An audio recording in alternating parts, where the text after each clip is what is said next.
The mining rig's alarm blared at exactly 0600 hours, same as every day for the past 3 years. Daniel Mercer rolled out of his narrow bunk, his feet hitting the cold metal floor of his quarters aboard Frontier Station X-5. Through the reinforced viewport, the asteroid belt stretched endlessly, chunks of rock and ice tumbling in their eternal dance around the distant sun. Daniel rubbed his eyes and stumbled to the small mirror above his sink. The face staring back at him looked older than his 32 years. 3 years of isolation on this corporate-owned rock had carved lines around his eyes and dulled the spark that once lived there. He ran a hand through his disheveled brown hair and sighed. "Another exciting day in paradise," he muttered to his reflection. The communal shower was mercifully empty. Most of the other workers on his shift wouldn't be up for another hour. Daniel let the recycled water wash over him, trying not to think about how many times it had been filtered through the station systems. Everything on Frontier X5 was recycled, reused, repurposed. Even the people, he thought bitterly. As he dressed in his standard-issue gray coveralls, his eyes fell on the small digital frame on his desk. It cycled through photos of his sister Maria and her 2 kids. The last pictures taken before the accident at Colony Prime, before the structural failure that killed 300 people because Drake Industries had cut corners on safety inspections, before Daniel had lost everything that mattered and ended up here, at the edge of nowhere, fixing machines for the same bastards who had destroyed his life. His comm unit chimed. A message flashed on the screen. "Package arrival notification, Bay 12, time sensitive." Daniel frowned. He hadn't ordered anything from the supply runs. Those came once a month, and he'd learned to live without most luxuries. But then, he remembered. His face flushed with embarrassment. The dating service, the mail-order bride program. It had been a moment of weakness 2 months ago. Another miner, Rodriguez, had been going on about how he'd found happiness through one of those interstellar matching services. "Best decision I ever made," Rodriguez had said, showing off pictures of his new wife, a petite woman from Mars Colony. "Sometimes you just need someone. You know someone who gets it." Daniel had been drunk on synthetic whiskey, alone in his quarters, on what would have been Maria's birthday. The advertisement had popped up on his terminal, "Find love across the stars, guaranteed compatibility." In his inebriated state, it had seemed like a sign. He'd filled out the questionnaire, paid the fee with 3 months of savings, and promptly forgotten about it. Until now. "Shit," he whispered, checking the time. The arrival was scheduled for 0700. He had 20 minutes. Daniel hurried through the station's corridors, his work boots clanging against the metal grating. Frontier X5 was a labyrinth of passages, some leading to the mining shafts, others to processing facilities, living quarters, or the administrative sections where management pretended to care about worker welfare. He passed a group of Krellian workers, their blue-scaled faces turning to watch him rush by. One of them, Thax, called out a greeting in accented English. "Morning. Mercer, you late for something?" "Package pickup," Daniel called back, not slowing down. Thax's forked tongue flicked out in what passed for a Krellian laugh. "Must be important. You moving like asteroid on collision course." Daniel waved and kept going. The station's population was about 60% human, 40% various alien species, who had integrated into humanity's expanding frontier. Despite corporate propaganda about species unity, there were clear divisions. Humans got the better quarters, the safer jobs, the management positions. Everyone else got what was left.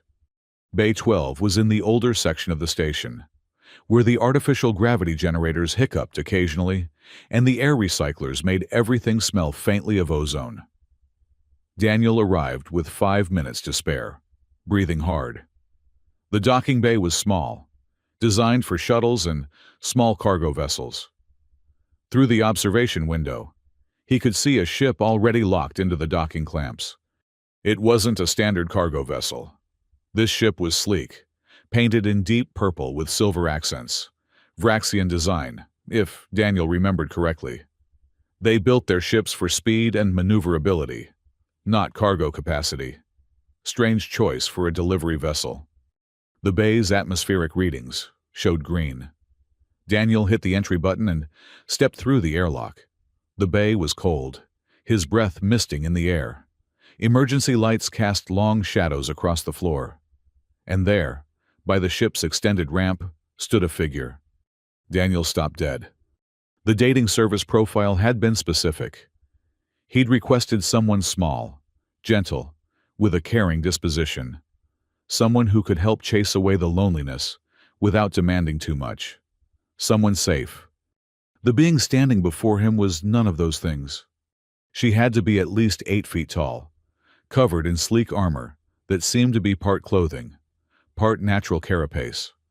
Her skin, where visible, was a deep amber color with subtle scale patterns that caught the light.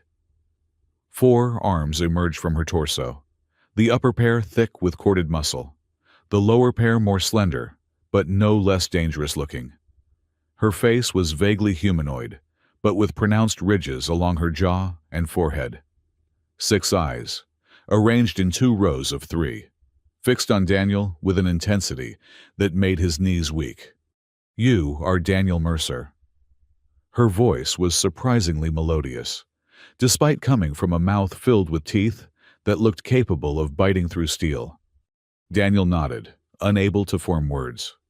"I am Syraxa of the Thanarian bloodline." She descended the ramp with a fluid grace that belied her size. Each step made the deck plates vibrate slightly. "I believe you were expecting me." There must be some mistake," Daniel managed. The service said, "A bride." "Yes." One of her lower arms produced a datapad. Contract number 4472B. Daniel Mercer, engineer, Frontier Station X5.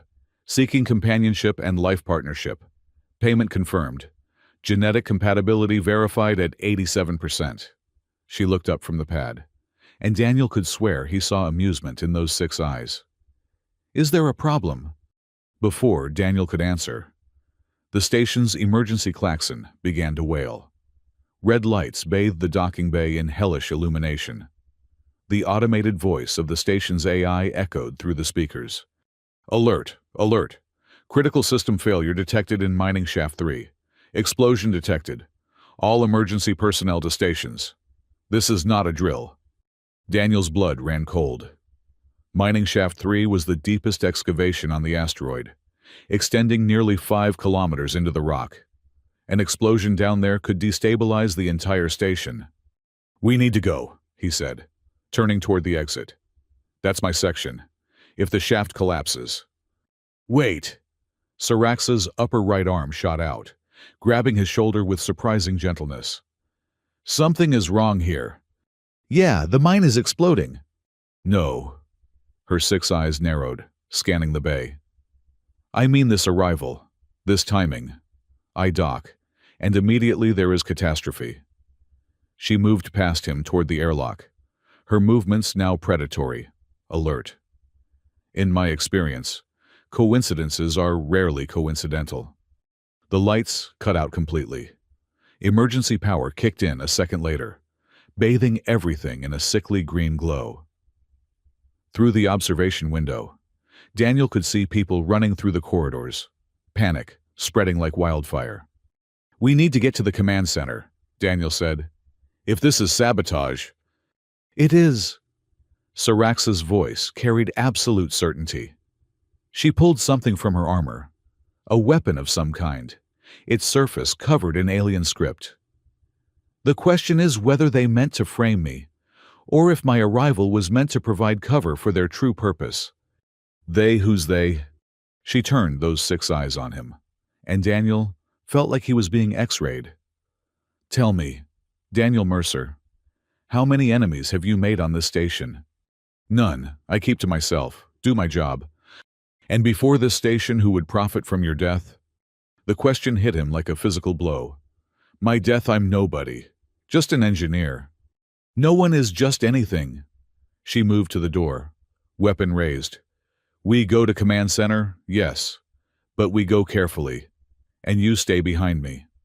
I don't need protecting. I know this station. The corridor beyond the airlock erupted in weapons fire. Energy beams scorched the walls as security forces exchanged fire with unseen attackers.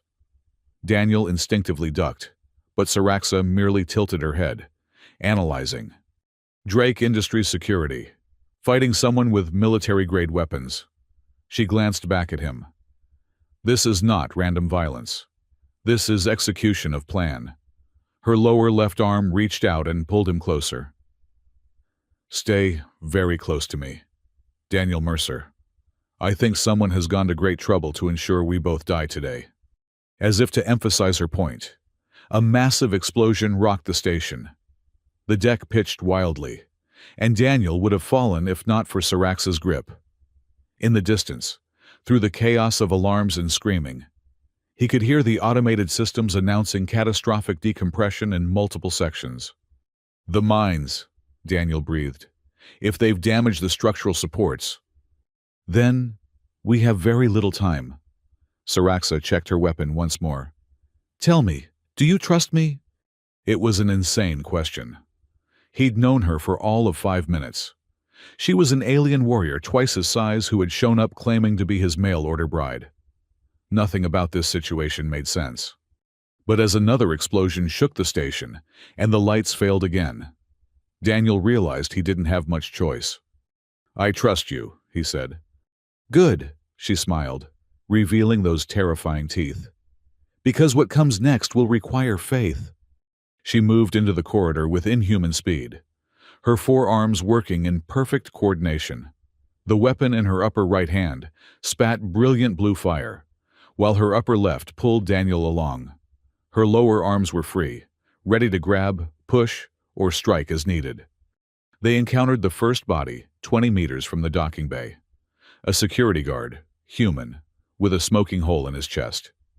Daniel recognized him. Thompson, a decent guy who always shared his coffee ration. Plasma wound, Saraxa noted clinically. Close range. He knew his attacker. They pressed on. The station's layout, which Daniel knew by heart, suddenly seemed foreign in the strobing emergency lights. Smoke was beginning to fill the corridors as fire suppression systems failed. They passed more bodies, human and alien alike.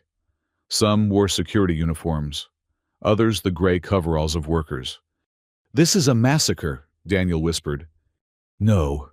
Saraxa paused at an intersection, her 6 eyes scanning in all directions. This is cleanup. These people saw something they should not have. A figure emerged from the smoke ahead. Another security guard, weapon raised. Daniel started to call out a warning, but Saraxa was already moving. She flowed like liquid death, covering the distance in 2 strides. Her lower arms caught the guard's weapon, redirecting it harmlessly into the wall. Her upper left arm struck his throat with surgical precision. He dropped unconscious. Why didn't you kill him? Daniel asked. He is scared, not hostile.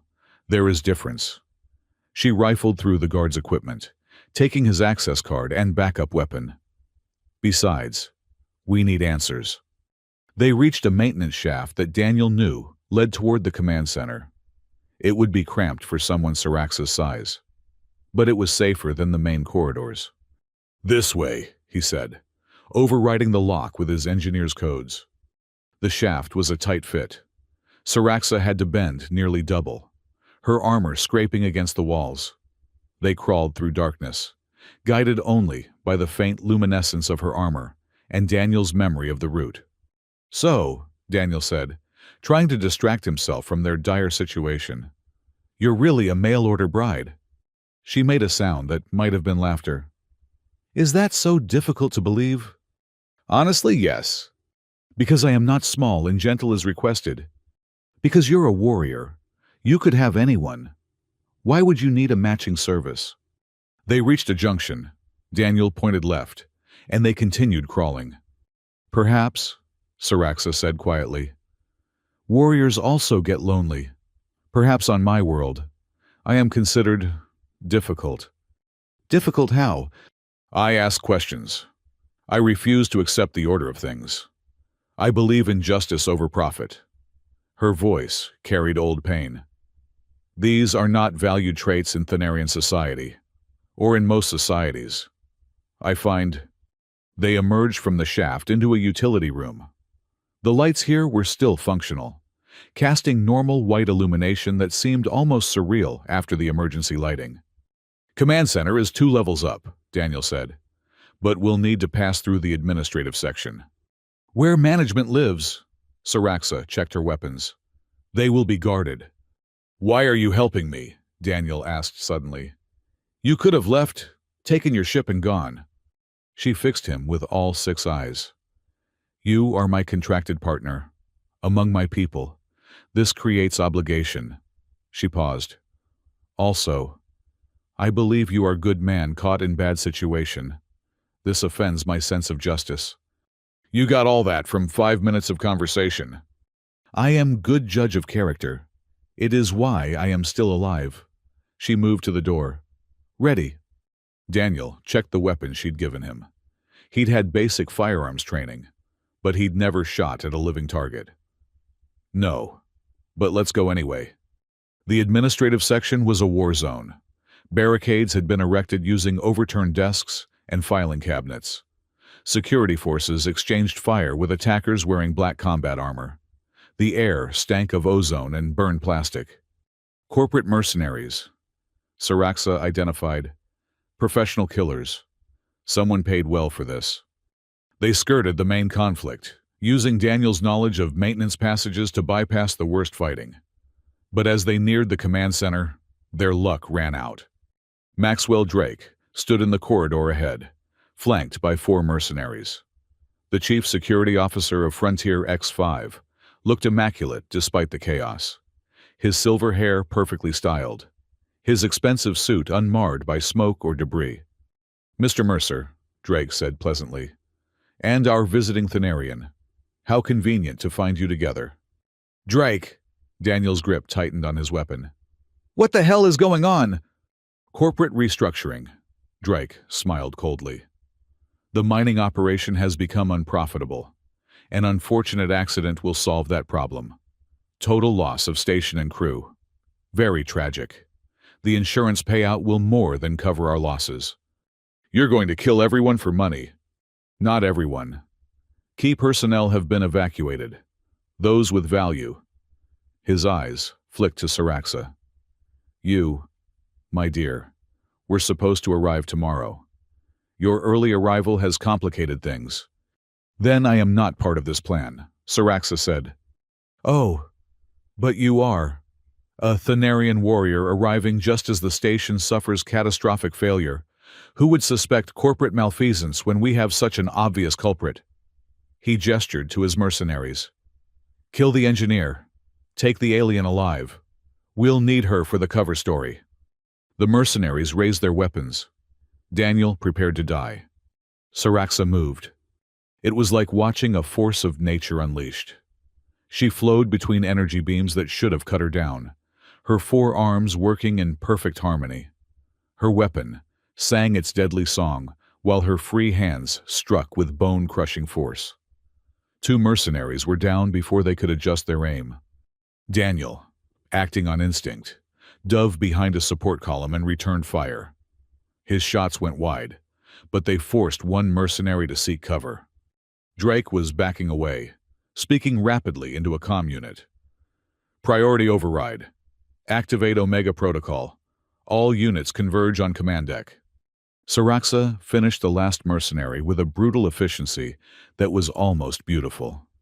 She turned toward Drake, but he had already disappeared around a corner. We need to stop him, Daniel said. Agreed.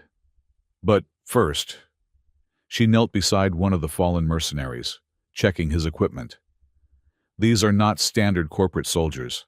These are specialists, alien hunters. She held up a strange-looking device. Neural disruptor, specifically calibrated for Thanarian physiology. They were ready for you. Someone was... She stood, her 6 eyes blazing with fury. This was not coincidence. Daniel Mercer. Someone brought me here to die. The station shook again, more violently than before. Somewhere in the distance, Daniel heard the terrible sound of metal tearing. The structural supports are failing, he said. We have maybe 30 minutes before total collapse. Then we move quickly. Saraxa headed for the command center. And when we find Drake, we learn why he wanted us both dead. They reached the command center doors, which were sealed with security protocols. Daniel input his override codes, but they were rejected. He's locked us out, Daniel said. Then we make our own entrance. Saraxa placed shaped charges from the mercenaries' equipment. Stand back. The explosion was controlled, precise. The doors flew inward, revealing the command center beyond. Banks of monitors showed the station's death throes. Multiple hull breaches, fires raging out of control, entire sections venting atmosphere into space. And in the center of it all stood Maxwell Drake, calmly entering commands into the main console. Too late, he said without turning. The cascade has begun. In 20 minutes. Frontier X-5 will be nothing but debris. Why? Daniel demanded. Why kill innocent people? Drake finally turned. His expression was one of mild annoyance, as if they were discussing a scheduling conflict. Innocent Mr. Mercer? No one on this station is innocent. You're all complicit in the great machine of commerce. Your labor, your lives. All of it serves the corporation. He smiled. Your deaths will serve it too. You're insane. I'm practical. The Thanarian was a bonus, really. Her people's warrior culture makes them perfect scapegoats. A tragic love story gone wrong. Engineer orders alien bride. She turns out to be a terrorist. The publicity alone will justify tighter restrictions on alien integration. You contacted the matching service, Saraxa said, understanding dawning in her voice. You arranged for me to be here. Of course. Your profile was perfect. A disgraced warrior seeking a new life. How could Mr. Mercer resist? Drake checked his chronometer. 18 minutes. You should run. Not that there's anywhere to go. Daniel felt rage building in his chest. This man had orchestrated the deaths of hundreds for profit. Just like the managers who had cut corners at Colony Prime. Just like everyone who put credits over lives. You're wrong about one thing, Daniel said quietly. Oh! I'm not going to run. He raised his weapon and fired. But Drake was already moving, diving behind a console as energy beams scorched the air where he'd been standing. Station security is converging on this location, Drake called out. You can't win. Saraxa moved through the command center like a hunting cat, using her superior mobility to flank Drake's position. Daniel provided covering fire, forcing the security chief to stay low. 15 minutes, Drake taunted. Can you feel the station dying around you? An explosion somewhere below them sent the deck tilting at a crazy angle. Monitors sparked and died. The lights flickered ominously. There, Daniel spotted an escape pod access terminal. We can evacuate the remaining crew. Already thought of that, Drake said. Escape pods are offline. No witnesses. Remember? Saraxa reached Drake's position, her lower arms grabbing the console and wrenching it aside. Drake rolled away, producing a neural disruptor. The device hummed to life, its energy field designed to overload Thanarian nervous systems. Did you really think I wouldn't be prepared? Drake sneered. Saraxa staggered as the disruptor's field washed over her, her 6 eyes unfocused, and she dropped to one knee. No, Daniel charged, rage overcoming sense. Drake turned the disruptor toward him, but Daniel was already too close. They collided, going down in a tangle of limbs. The device went flying. Drake was stronger than he looked, with the wiry strength of someone who'd had combat training. But Daniel had 3 years of pent-up fury driving him. They rolled across the deck, each trying to gain advantage. You're just like your sister, Drake hissed, always interfering where you don't belong. Daniel froze. What did you say? Colony Prime wasn't an accident either. Your sister was investigating our cost-cutting measures. She had to be silenced. The world went red. Daniel's fist connected with Drake's jaw. Then again, and again. All the grief, all the rage, all the helplessness of the past 3 years poured out through his fists. Daniel! Saraxa's voice cut through his fury. Daniel, stop! We need him alive! He looked up. Saraxa had recovered from the disruptor's effects and stood watching him with those unreadable 6 eyes. Drake lay beneath him, face bloodied but still breathing. He killed my sister, Daniel said, his voice breaking. And he will answer for it. But not if we all die here. She hauled Drake to his feet with casual strength. 10 minutes remain. How do we save the station? Drake laughed, blood bubbling from his split lip. You can't. The reaction is cascade. Even I couldn't stop it now. He's lying, Daniel said, moving to the main console. His engineer's training kicked in as he scanned the damage reports. The explosions were precisely placed to cause maximum damage with minimum redundancy. Someone who knew exactly where to hit. So they were too precise. Look. He pulled up a schematic. The main reactor is intact. If we can reroute power through the secondary systems, bypass the damaged sections. It might buy time, Saraxa finished. How long? Maybe an hour. Long enough to evacuate. The escape pods are disabled, Drake reminded them. The software is disabled, Daniel corrected. The pods themselves are intact. I can override from here, but I need time. Do it! Saraxa turned to Drake. You will help him. Why would I do that? She lifted him one-handed, bringing his face close to hers. Because if this station dies, you die with it, and I will ensure your last minutes are memorable. Drake paled. You're bluffing. You're supposed to be seeking redemption, aren't you, trying to be better? I am better. The old me would have killed you already. She set him down roughly. Now work. The next 8 minutes were a blur of frantic activity. Daniel's fingers flew over the controls, rerouting systems, bypassing damaged sectors, coaxing life from dying machines. Drake, thoroughly cowed, provided access codes and technical data. There, Daniel initiated the evacuation protocol. Throughout the station, escape pods came online. People have 5 minutes to reach the pods. Will they make it? The ones who are still alive will... Saraxa nodded. Then we go. Wait, Daniel turned to Drake. The evidence of what you've done. Where is it? Drake smiled despite his injuries. Destroyed in the explosions. You have nothing. Wrong.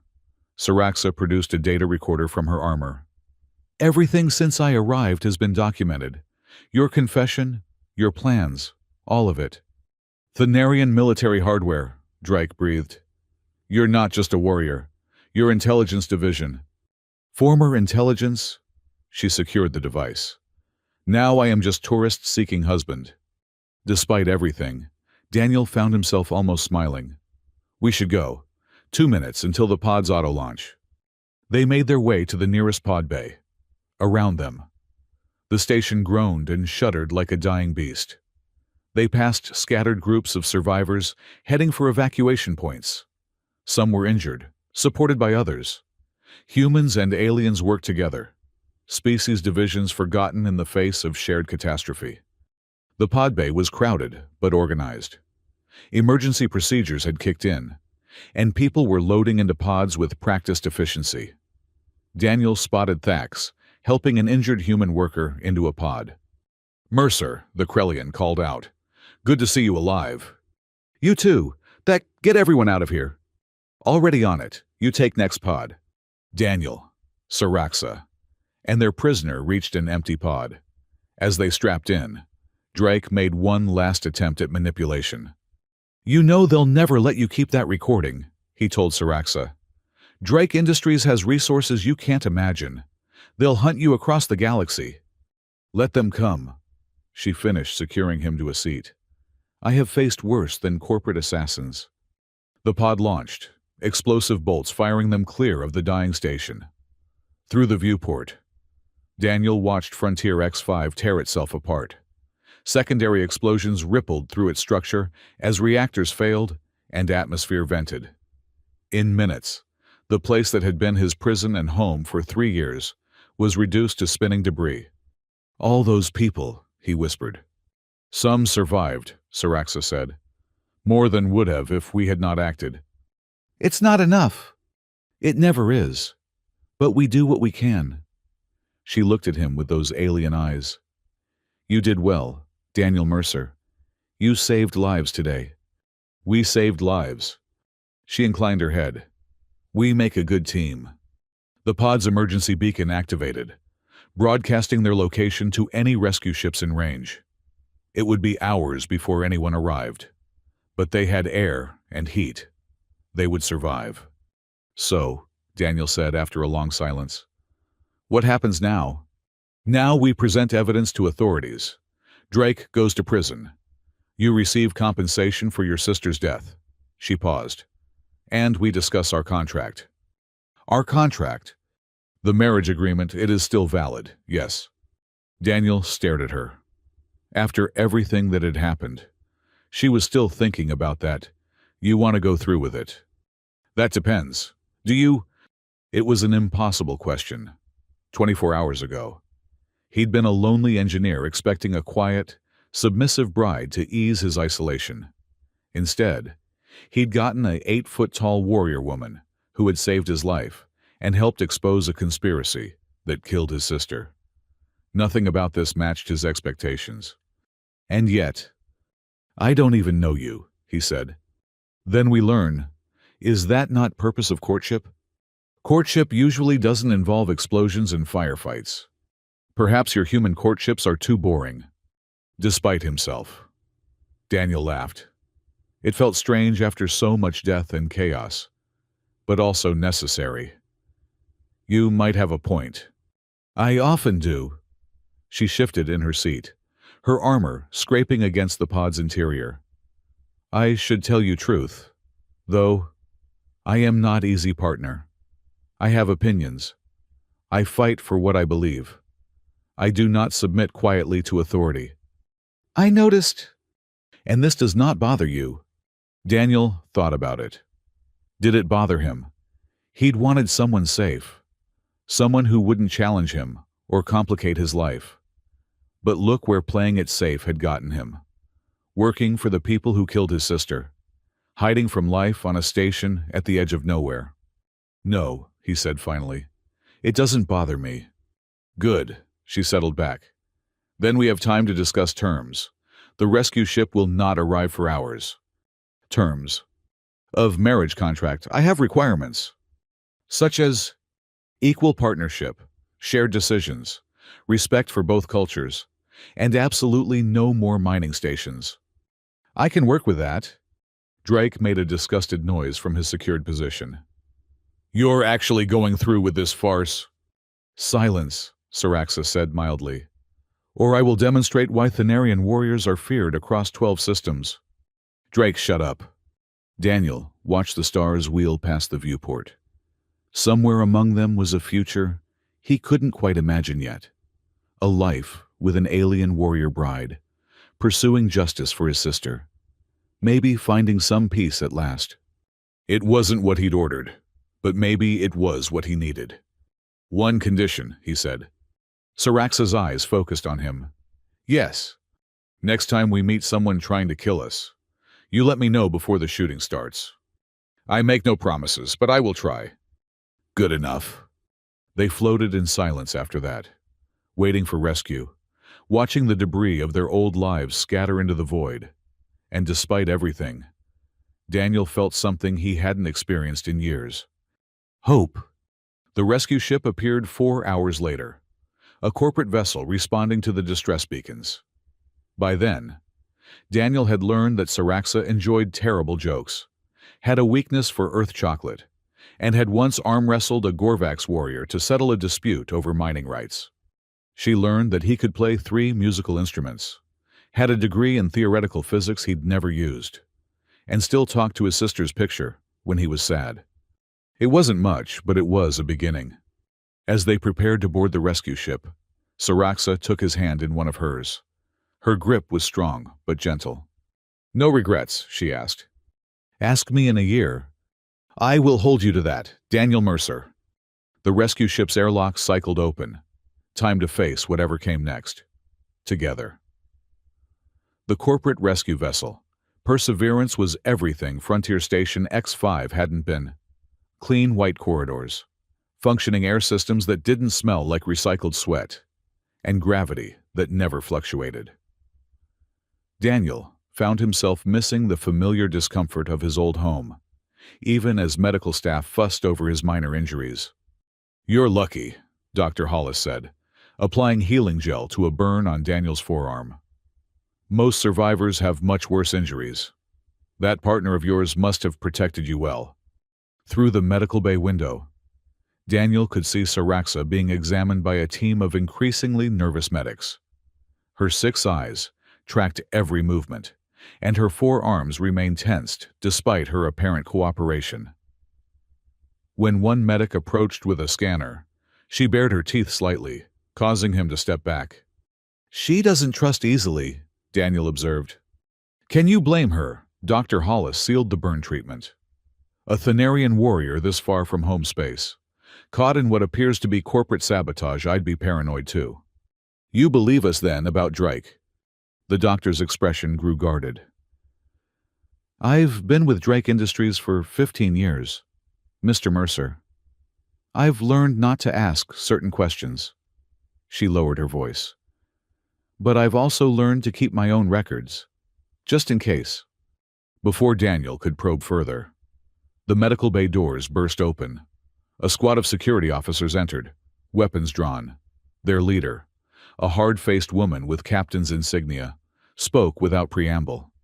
"Daniel Mercer, you're under arrest for conspiracy to commit industrial terrorism." "What?" Daniel shot to his feet. "That's insane. We stopped the attack." "Save it for the inquiry." The captain gestured to her team.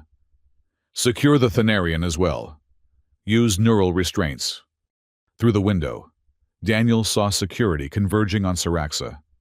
She rose from the examination table, all 8 feet of her radiating menace. "Don't," Daniel shouted. "She's not the enemy here." The security captain backhanded him casually, splitting his lip. "Quiet, terrorist." That was a mistake. The medical bay window exploded inward as Saraxa came through it like a guided missile. She hit the security captain with enough force to send her flying into the far wall. The other officers opened fire, but Saraxa was already moving, using her 4 arms to devastating effect. She disarmed 2 officers simultaneously, while kicking a third in the chest. "Stop," a new voice commanded. "Stand down, all units." Captain Rourke entered the medical bay, his uniform still bearing scorch marks from the station evacuation. The stocky man surveyed the chaos with weary eyes before focusing on the security captain, who was struggling to rise. "Captain Morrison, explain why you're arresting the 2 people who saved 300 lives." Morrison spat blood. "Orders from corporate. They're suspects in the station's destruction." "Bullshit." Rourke stepped between Morrison and Daniel. "I've reviewed the evacuation logs. Without Mercer's intervention, no one would have made it off that station." "I have my orders." "And I have mine." Rourke produced a data pad. "Emergency Command Authority, granted by the Colonial Maritime Code. As the highest-ranking survivor of Frontier X-5, I assume operational control of this investigation." He smiled coldly. "Stand down, Captain. That's an order." Morrison looked like she wanted to argue, but military protocol was clear. She gestured to her team, and they lowered their weapons. Saraxa remained in a combat stance, her 6 eyes tracking every movement. "It's okay," Daniel told her. "Captain Rourke is, well, not a friend exactly, but he's fair." "Fair is rare commodity," Saraxa said, but she relaxed slightly. Rourke dismissed Morrison's team and sealed the medical bay. We don't have long. Corporate will override my authority within hours. Tell me everything. Daniel and Saraxa laid out the full story. Drake's confession, the evidence Saraxa had recorded, the revelation about Colony Prime. Rourke's face grew darker with each detail. Maria was your sister, he said when they finished. I remember her. Bright woman. Always asking questions. He sighed. Too many questions, apparently. You knew her. She consulted with me about safety protocols. Had concerns about structural integrity in the Gamma section. I told her to file a report. His hands clenched. 2 weeks later, Gamma section collapsed. Drake killed her. Drake ordered it. But he's just middle management. Rourke activated a privacy screen around them. This goes higher, much higher. The board of directors, maybe even the CEO himself. Then we take the evidence public, Saraxa suggested. Your human media loves scandals. With what evidence, no offense, but a Thanarian military recording won't hold up in human courts. They'll claim it was doctored, that you're a foreign agent trying to destabilize human corporations. Daniel felt hope crumbling. So they win, they kill hundreds of people and just walk away. I didn't say that. Rourke glanced around conspiratorially. But we need more. Drake's just one piece of a larger puzzle. We need documentation, financial records, communication logs, all of which were destroyed with the station, Daniel pointed out. The physical servers, yes. But Drake Industries backs up everything to their central hub on Kepler Station. Rourke pulled up a star chart. It's a 3-day journey from here. Heavy security, corporate sovereignty. Getting in would be suicide, Saraxa finished. I like it. Daniel stared at her. You like it. Is good challenge. Also, these people tried to frame me for mass murder. On my world, this demands blood payment. We're not on your world. No, on my world. I would have already killed them all. She showed those terrifying teeth in what might have been a smile. I am showing restraint. Dr. Hollis, who had been quietly treating injured security officers, cleared her throat. If you're serious about this insane plan, you'll need someone on the inside. Someone with access to medical databases. Doctor, Rourke warned. 15 years, Captain. 15 years of patching up workers injured by corporate negligence, of filing reports that go nowhere, of watching good people die for profit margins. She met their eyes steadily. I have access to Kepler Station. Medical conference next week. I could get you in. It's too dangerous, Daniel protested. So was staying silent while people died. Dr. Hollis turned to her medical terminal. But first, we need to deal with your immediate problem. Morrison will be back with corporate lawyers within the hour. Then we run, Saraxa said simply. In what corporate security has this ship locked down? Rourke rubbed his jaw. Unless. My ship, Saraxa said. It is still in cargo bay. Impounded. But yes. A slow smile spread across Rourke's face. And as ranking officer, I have authority to release impounded property. They moved quickly. Rourke provided security codes while Dr. Hollis created false medical records, showing Daniel and Saraxa were in critical condition and couldn't be moved. It would buy them maybe an hour before someone checked. The cargo bay was lightly guarded. 2 board security officers who barely looked up when Rourke approached with the proper documentation. Releasing the Vraxian vessel to its owner, Rourke announced, handing over the paperwork. Corporate authorization attached. One guard frowned. I thought the owner was under arrest. Charges dropped. Lack of evidence. Rourke's tone suggested questioning further would be unhealthy. The guards stepped aside. Saraxa's ship sat in the bay, like a purple predator among prey. Up close, Daniel could see it was more than just a transport. Weapon ports were cleverly disguised as decorative elements. The hull showed signs of armor plating beneath its elegant exterior. This isn't a civilian vessel, Daniel observed as they boarded. I never said I was civilian. Saraxa moved to the pilot station, her forearms dancing over controls. Strap in. Launch will be energetic. Rourke clasped Daniel's shoulder. I'll delay pursuit as long as I can. Get to Kepler Station. Find the evidence. And Mercer. His grip tightened. Make them pay. For Maria. For all of them. What about Drake? Leave him to me. I'll ensure he stays in custody, one way or another. The ship's engines hummed to life, a deep thrumming that Daniel felt in his bones. Saraxa's 6 eyes reflected the control panel's glow as she initiated launch sequences. Perseverance Control. This is Vraxian vessel, Silent Blade requesting departure clearance, she said, in perfectly accented human standard. Negative, Silent Blade. All vessels are under lockdown pending investigation. Unfortunate. Saraxa's upper right hand moved to a panel marked with Thanarian script. Launching anyway. She hit the control. The cargo bay doors didn't open so much as cease to exist, vaporized by the ship's weapons. Silent Blade shot through the opening like its namesake, acceleration pressing Daniel deep into his seat. Perseverance is powering weapons, he warned, watching the tactical display. Let them. Saraxa's hands flew over controls with inhuman speed. Would you like to know why Thanarian warriors are feared? Because you're 8 feet tall with 4 arms. Because we understand space.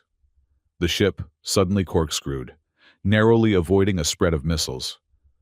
Your people think in straight lines. Up, down, forward, back. But space has no such limits. She demonstrated by flipping the ship end over end, flying backwards while firing at their pursuers. The Perseverance's escort fighters scattered, unable to track the erratic movements. Also, Saraxa added conversationally, our ships are very well armed. Pulse cannons emerged from hidden ports, filling space with brilliant death. One escort fighter exploded, another lost its engine and spiraled away.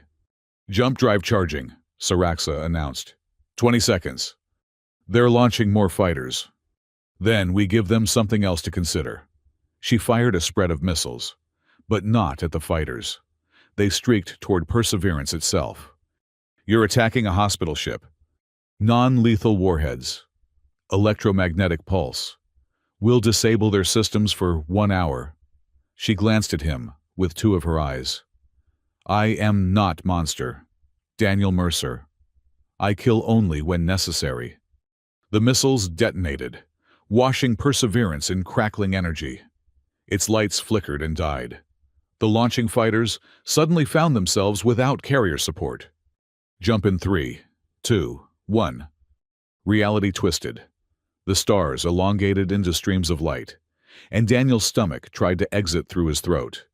Then they were in hyperspace, the normal universe left behind. Safe for now, Saraxa announced. 3 days to Kepler Station. Time to plan. Daniel unstrapped and moved to the co-pilot seat. Through the hyperspace window, reality looked like melted paint. That was insane. That was necessary. She began shutting down combat systems.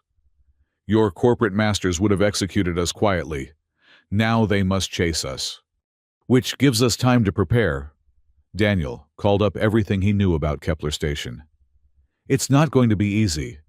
The entire station is corporate property. They make their own laws.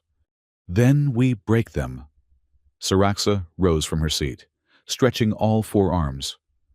Come, I will show you the ship. If we are to be partners, you must understand our resources. Silent Blade was larger than it appeared from outside. The main deck contained the bridge, a small medical bay, and living quarters. Below that was cargo space, currently empty, except for mysterious crates marked in Thanarian script. The lowest deck made Daniel whistle appreciatively. This is an armory. Was armory. Now is enthusiast's collection. Saraxa selected a weapon from the racks. This is plasma lance. Can punch through 3 meters of reinforced steel. Very illegal in human space. How illegal? 20 years imprisonment illegal. She handed it to him. You will need weapon for Kepler Station. Choose wisely. Daniel examined the arsenal. Energy weapons, projectile firearms, and things he couldn't even identify. I don't suppose you have anything non-lethal? Why would I carry non-lethal weapons? Because we're trying to expose corruption, not start a war. She considered this. Valid point. She retrieved a different weapon. Stun baton. Will disable human nervous system for 1 hour. Usually. Sometimes 2 hours. Sometimes permanent paralysis. Depends on species. That's reassuring. They returned to the living quarters. It was Spartan but comfortable, designed for long journeys. Saraxa began removing her armor, revealing the form-fitting bodysuit beneath. Her movements were efficient, practiced. You asked earlier why I took marriage contract, she said without looking at him. You don't have to explain. I want to... She hung the armor carefully in a wall alcove. My clan was destroyed 5 years ago. Corporate mining operation on our colony world. They wanted mineral rights. We refused. Her voice carried old pain. Drake Industries sent mercenaries. My family fought. They died. I survived because I was off-world, serving in intelligence division. I'm sorry. Do not be sorry. Be angry. She turned to face him. When I learned you ordered bride from Frontier Station owned by Drake Industries, I was curious. When I researched you and found connection to Colony Prime incident, I was suspicious. So I took contract. You came here to investigate. I came for answers. And perhaps revenge. She moved closer. I did not expect to find kindred spirit. We're hardly kindred anything. You're a warrior from an advanced civilization. I'm just an engineer. Her lower left hand touched his face gently. You saved lives. You fought a corrupt system. You seek justice for the dead. These are warriors' actions. The touch was surprisingly warm. Her amber skin had a subtle texture. Not quite scales, but not smooth either. This close. He could see that her 6 eyes weren't uniform. The central pair were larger, probably primary vision, while the others provided peripheral awareness. This is weird, he said. Which part? The forearm's 6 eyes. Or that I am twice your size? The part where I'm not bothered by any of that? She made that sound that might have been laughter. Perhaps you are more adaptable than you believe. A soft chime interrupted them. Saraxa moved to a wall panel, reading the displayed information. Her expression darkened. What is it? Automated newsfeed. Explosion on corporate rescue vessel Perseverance. All hands lost. She looked at him. Including 2 fugitive terrorists, identified as Daniel Mercer, and a Thanarian national. They killed everyone, even their own people. Easier than explanations. Now we are officially dead. Makes us harder to predict. Daniel felt sick. Captain Rourke, Dr. Hollis, all those survivors from the station, gone because they'd helped him. Do not spiral into guilt, Saraxa said sharply. Their deaths demand justice, not self-pity. Easy for you to say. Is it? Her voice cracked like a whip. You think I feel nothing? Those people died because we escaped. Because I chose revenge over discretion. Every death adds to my ledger. She gripped his shoulders with her upper arms. But guilt without action is worthless. We honor them by finishing what we started. He met her eyes, all 6 of them. How do you deal with it? The weight? By remembering why I fight, by choosing targets carefully, by surviving to fight another day. Her grip gentled. And now, by having partner to share burden. We've known each other less than a day. And yet we have saved each other's lives multiple times. In my culture, this creates strong bond, she released him. But if you prefer human courtship rituals, we have 3 days. Shall we start with dinner? Despite everything, Daniel found himself almost smiling. You mean the protein paste in the ship's supplies? I have real food. Hidden compartment. Even chocolate from Earth. She moved toward the small galley. Sit. I will cook. You cook? Warrior must be self-sufficient. Also, I enjoy it, creating rather than destroying. She prepared something that smelled amazing, using ingredients Daniel couldn't identify. 4 arms made her incredibly efficient in the kitchen. She could stir, chop, season, and plate simultaneously. Tell me about your sister, she said as she worked. So he did. About Maria's brilliance, her determination to make the colonies safer, how she'd raised him after their parents died, her terrible jokes and fierce protectiveness. By the time he finished, his eyes were wet. She sounds like true warrior, Saraxa said, placing a steaming plate before him. She would be proud of what you do now. The food was incredible. Flavors both alien and familiar. They ate in comfortable silence for a while before Daniel asked, "What was your clan like?" Saraxa's eyes went distant. Loud, chaotic, beautiful. 7 siblings, all competing for attention. My mother was clan matriarch, keeper of our stories. My father was artist, believed violence should have purpose and beauty. She smiled sadly. They would have liked you, mother especially. She always said I needed a partner who could challenge my assumptions. I challenge your assumptions. Constantly. I assume all humans are weak. You show courage. I assume corporate types have no honor. Your Captain Rourke proved otherwise. I assume justice requires violence. You seek legal path first. The legal path hasn't worked out so well. No. But attempting it was still correct. She refilled his plate. This is why we work well together. Balance. They talked for hours, sharing stories, learning each other's perspectives. Daniel discovered Saraxa had a doctorate in xenocultural studies, spoke 12 languages, and had once spent 6 months living with a pacifist religious order to understand nonviolence. Didn't work, she admitted, but I learned valuable meditation techniques. You meditate? Daily. How else would I control impulse to kill annoying people?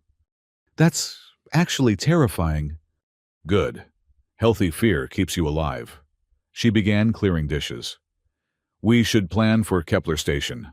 Your Dr. Hollis sent data before they killed her. The moment of levity shattered. Yes. Saraxa's movements became precise, controlled. Medical conference provides cover, but we need identities, documentation. I know someone. Maybe. Daniel accessed the ship's communication system. Gray market contact from my engineering days, if he's still alive. Gray market? Not quite illegal. Not quite legal. People who provide services corporations don't approve of. He sent a carefully coded message to an old address. The response came quickly. Danny boy heard you were dead. Marcus Webb's face filled the screen. Older and rounder than Daniel remembered, but with the same mischievous grin. The background showed what looked like a cluttered electronics shop. Reports exaggerated, Daniel said. Marcus, I need identities, documents, clean backgrounds that'll pass corporate screening. Marcus's grin widened. The kind of thing that would be very illegal if I actually did that sort of thing. Which of course I don't. Of course not. Who's your large friend? Saraxa leaned into view. Someone who values discretion. Thanarian warrior? Nice. Don't suppose you have a sister. 7, all warriors, all taller than me. Marcus's eyes went wide. I think I'm in love. What do you need? They discussed requirements. Medical conference attendees, with backgrounds that would explain their presence but not draw scrutiny. Marcus promised results within 2 days. This'll cost, though corporate-grade forgeries aren't cheap. I have credits, Saraxa said. Not asking for credits. Marcus's expression turned serious. Danny, what you're doing, taking on Drake Industries, that's war. You win. I want exclusive rights to the story. Book, video, full media package. If we survive, When you survive, you've got something corporations fear most: righteous anger and nothing left to lose. He glanced at Saraxa. Plus, a very large warrior. That helps. The connection ended. Daniel slumped in his chair. 2 more days of running. Then we walk into the enemy's stronghold with fake identities and hope they don't shoot us on sight. Could be worse, Saraxa offered. How? Could be boring. She moved toward the sleeping quarters. Rest now. Tomorrow we train. Train. If you insist on using stun baton, you must know how. Otherwise, you will accidentally paralyze yourself. She paused at the doorway. Also, we should discuss sleeping arrangements. Ship has 1 bed. Daniel felt heat rise in his face. I can take the floor. Bed is large enough for 2, unless human taboos. It's not that. It's just, we're technically engaged, but we've known each other less than a day, and you're 2 feet taller than me, and... Daniel, she interrupted his rambling, is sleep, not mating ritual. Though if you wish to discuss mating rituals... Sleep is good. That laugh sound again. As you wish. But know that Thanarian courtship typically involves much more violence. This is practically sedate by comparison. She disappeared into the sleeping quarters, leaving Daniel to contemplate how his life had become so surreal. 48 hours ago, his biggest concern had been fixing a malfunctioning air recycler. Now, he was planning to infiltrate a corporate fortress with an alien bride he hadn't technically ordered, seeking evidence to bring down the company that killed his sister. And somehow it felt right. He followed Saraxa to the sleeping quarters, finding her already settled on one side of the surprisingly spacious bed. She'd changed into loose sleeping clothes that did nothing to diminish her imposing presence. Computer, she said. Reduce lighting 70%. Maintain standard environmental controls. The lights dim to a comfortable level. Daniel settled on his side of the bed, very aware of her presence. The mattress adjusted automatically to accommodate their different sizes and weights. Question, Saraxa said into the darkness. Yeah. When this is over, when we have justice for our families, what then? He hadn't thought that far ahead. I don't know. I've spent 3 years just existing, not living. Planning for the future seems presumptuous. Then we make modest plan. We survive. We win. We decide what comes next together. One of her hands found his in the darkness, engulfing it. Acceptable. Acceptable. Sleep came eventually. Despite the strangeness of sharing a bed with an 8-foot alien warrior, Daniel's dreams were filled with explosions and accusations, but also with 6 amber eyes that somehow made him feel safe. He woke to find Saraxa already up, practicing combat forms in the cargo bay. Her forearms moved in perfect synchronization, striking imaginary foes with lethal precision. She noticed him watching and beckoned him over. Today you learn to fight properly, she announced. Corporate security will not be impressed by your wild swinging. I've had combat training. She moved. One moment she was 3 meters away. The next, she had him pinned against the wall with minimal effort. Your training assumes human opponents, she said, releasing him. Kepler Station has mixed species security, different physiologies, different weaknesses. The next hours were bruising but educational. Saraxa taught him to read body language across species, to identify weak points in various anatomies, to use his smaller size as an advantage rather than a liability. Krellians have blind spot directly behind, she explained, demonstrating on a holographic opponent. Vraxians are vulnerable at joint connections. Humans, she smiled. Many weaknesses, but also unpredictable. Your species' irrationality is sometimes advantage. Thanks, I think. By the time Marcus's data package arrived, Daniel was sore but significantly more confident in his abilities. The identities were masterful. Dr. Eric Haston, trauma specialist from Mars Colony. His assistant, Sarana Vex, a medical technician specializing in multi-species physiology. The conference focuses on treating mining-related injuries, Marcus explained via encrypted message. Perfect cover for you both. Credentials will pass any scan.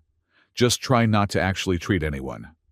They spent the final day memorizing their covers, studying Kepler Station's layout, and planning infiltration routes. The station's medical database was housed in a secure sublevel, accessible only to senior staff. We need distraction, Saraxa decided. Something to draw security away. I might have an idea. Daniel pulled up the conference schedule. There's a gala dinner the second night. All senior staff attending, including database administrators. So we strike during dinner? Better. We attend dinner. Make ourselves visible, above suspicion. Then you have a medical emergency requiring immediate database access for treatment records. What kind of emergency? Thanarian metabolic cascade syndrome. Rare. Requires specific genetic markers for treatment. The kind of thing that would reasonably require database access. Saraxa's eyes gleamed with approval. You think like intelligence operative. I approve. Just an engineer who reads too much. Same thing. Different application. She checked their approach vector. 6 hours to real space. We should prepare. They donned their disguises. Daniel in a conservative medical uniform that made him look older, more serious. Saraxa in modified technician's garb that somehow minimized her imposing presence, though nothing could make her look small. How do I look? She asked, attempting a non-threatening posture. Like an 8-foot alien trying to look harmless. Perfect. Humans expect aliens to try fitting in. Makes us seem less dangerous. The ship dropped from hyperspace on schedule. Kepler Station floating before them like a metal snowflake against the stars. It was beautiful in its way, all gleaming surfaces and elegant design. Nothing like the utilitarian bulk of Frontier X-5. Kepler Station Control. This is medical transport requesting docking permission. Daniel transmitted. Dr. Haston and assistant for the Mining Health Conference. Transmit credentials. They held their breath as Marcus's forgeries underwent scrutiny. After eternally long seconds, the response came. Approved. Proceed to Docking Bay 4. Enjoy your stay at Kepler Station. They were in. As silent blades settled into the docking clamps, Saraxa performed final weapons checks.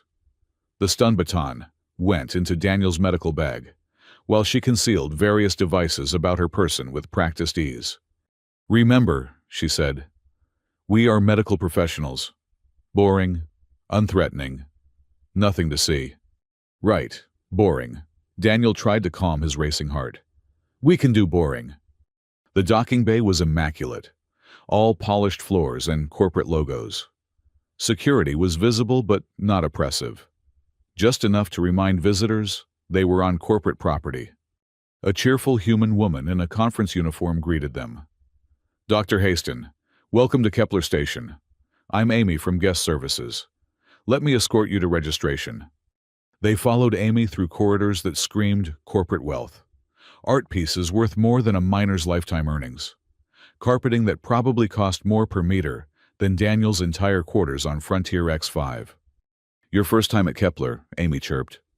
Yes, Daniel replied, pitching his voice to the bored tone of a doctor who'd seen too many conferences. Though one medical station tends to look like another. Oh, you'll find Kepler quite unique.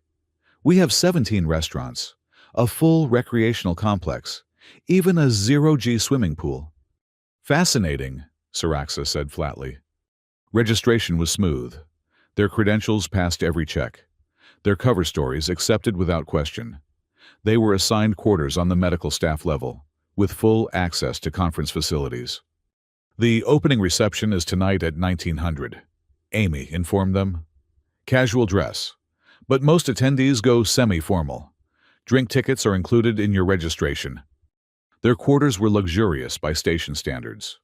2 bedrooms, a shared living area, even a kitchenette. Daniel immediately checked for surveillance devices, finding 3 without much effort. They're not trying to hide them, he noted. Standard corporate practice. Visible surveillance prevents more than it catches. Saraxa disabled the devices with casual efficiency. They will note the tampering, but medical professionals often value privacy. Not suspicious if we do not overdo it. They spent the remaining hours reviewing their plan, studying staff photos from the conference packet, identifying key targets. The database administrator was a human named Garrett Klein, with a reputation for strict security protocols and expensive tastes. He will not be easy to fool, Saraxa observed. Then we don't fool him. We give him a legitimate crisis he can't ignore.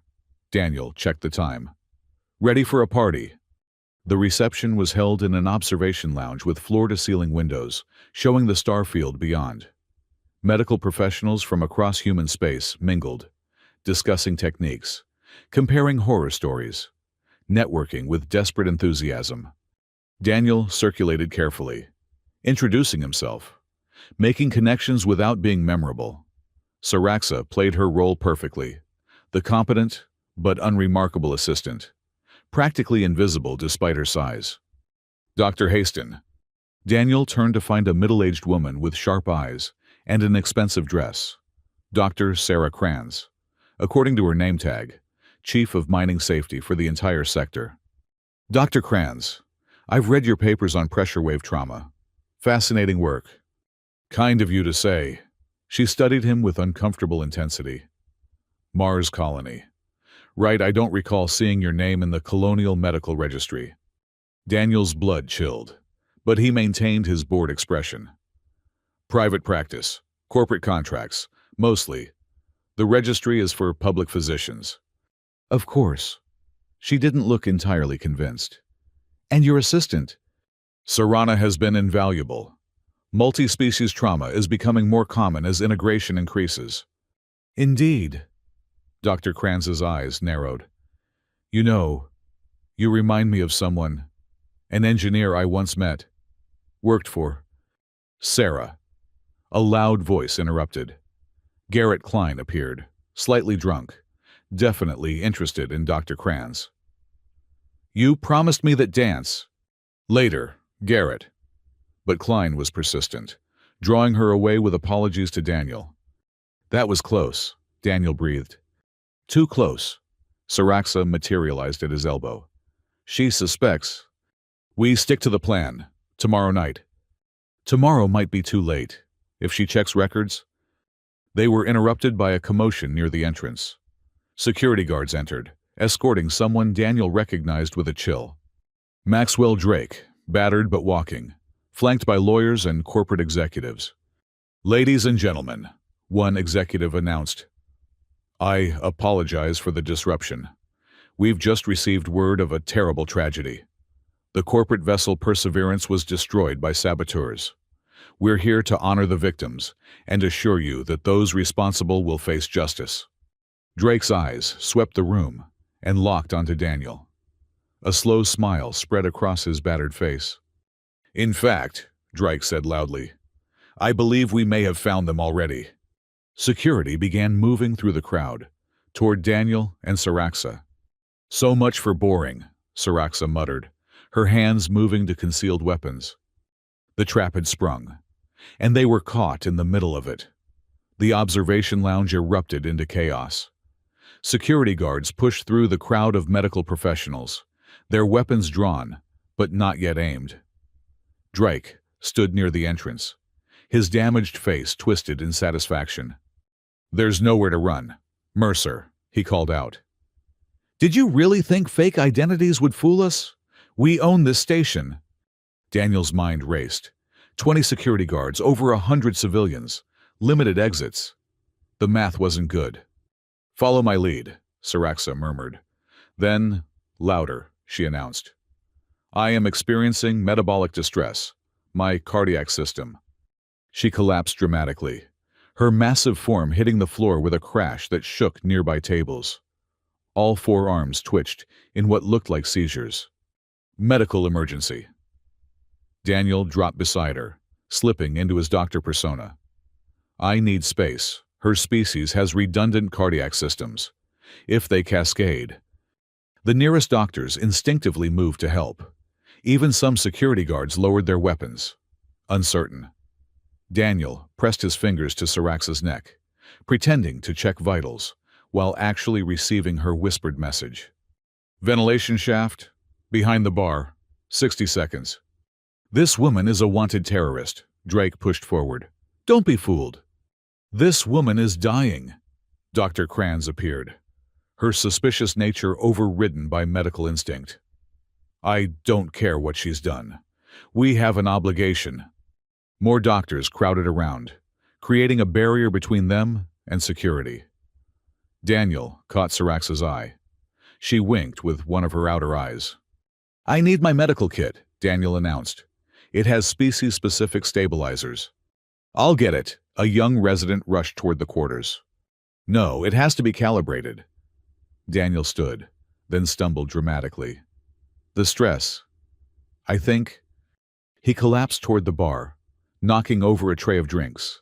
Glass shattered, guests scattered. In the confusion, Syraxa rolled with surprising agility, her seizure carrying her behind the bar as well.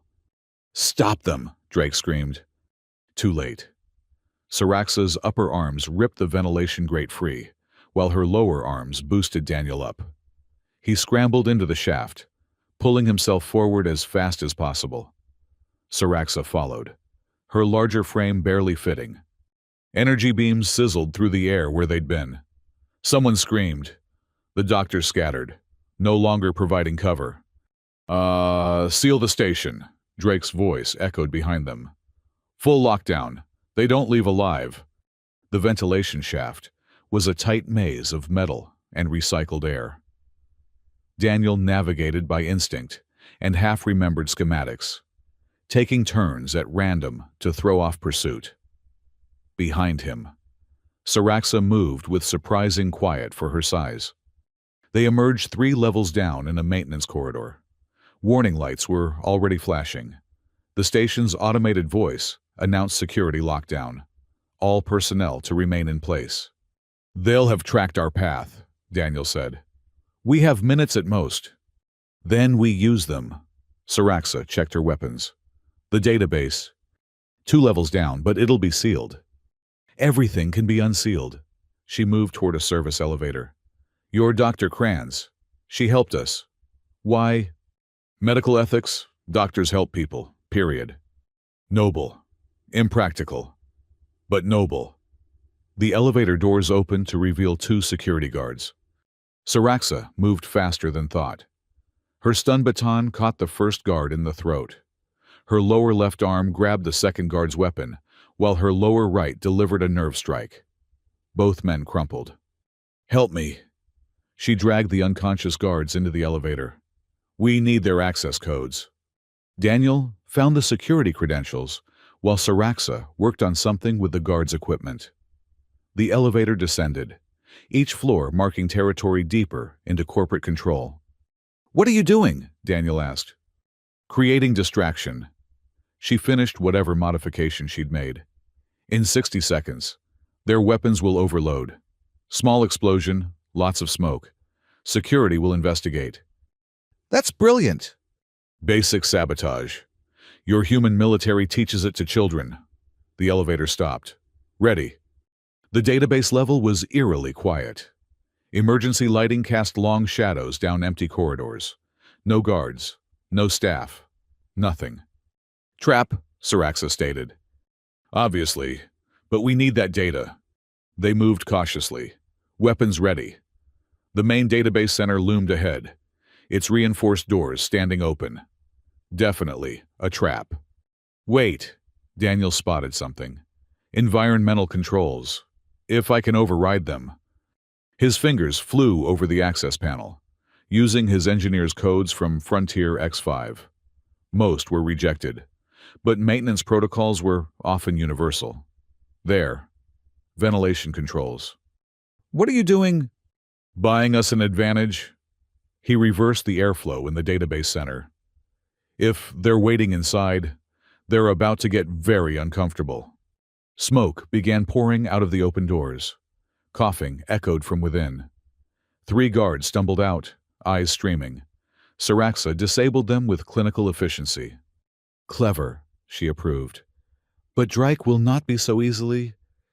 Trapped, no, I won't. Drake emerged from a side corridor, flanked by 6 guards in full combat armor. These weren't standard security.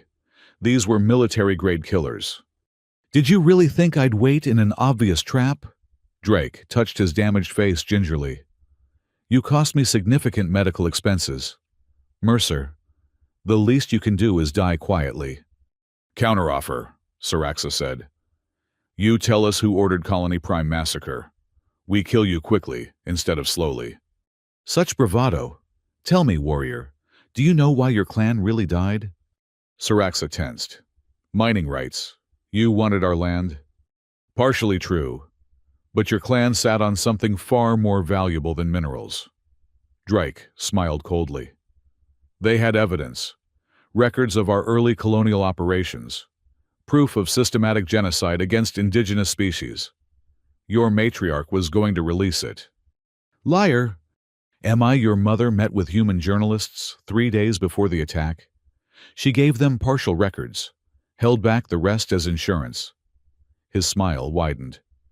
We couldn't let that stand. Saraxa's control cracked.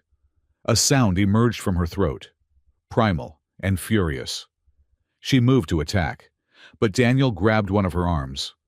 That's what he wants, Daniel said urgently. He's baiting you. Listen to your pet human, Drake advised. Though it won't matter. You see, I learned from our last encounter. These men are equipped with neural disruptors, calibrated specifically for Thanarian physiology. One shot, and you'll beg for death. And me, Daniel asked. You're just collateral damage. Wrong place, wrong time. Your sister, at least, had the dignity to die for a cause. Now it was Daniel's turn to fight rage. Maria had died trying to expose their crimes, just like Saraxa's family, all of it connected. A web of murder spanning years and star systems. Enough talk, Drake decided. Kill them! The guards raised their weapons. Daniel prepared to die. The lights went out. Complete darkness swallowed the corridor. Daniel heard Drake curse, guards stumbling, weapons powering up. Then Saraxa's voice, calm and deadly. Night vision is hardware. Thanarian eyes are biological. We adapt. Violence erupted in the dark. Energy beams lit the corridor in strobing glimpses of carnage. Saraxa moved like death itself, 4 arms dealing devastation. Daniel stayed low, using his memory of the layout to navigate. His hand found a weapon dropped by a fallen guard. He fired blind, aiming for muzzle flashes. Someone screamed. The emergency power kicked in, revealing a scene from nightmares.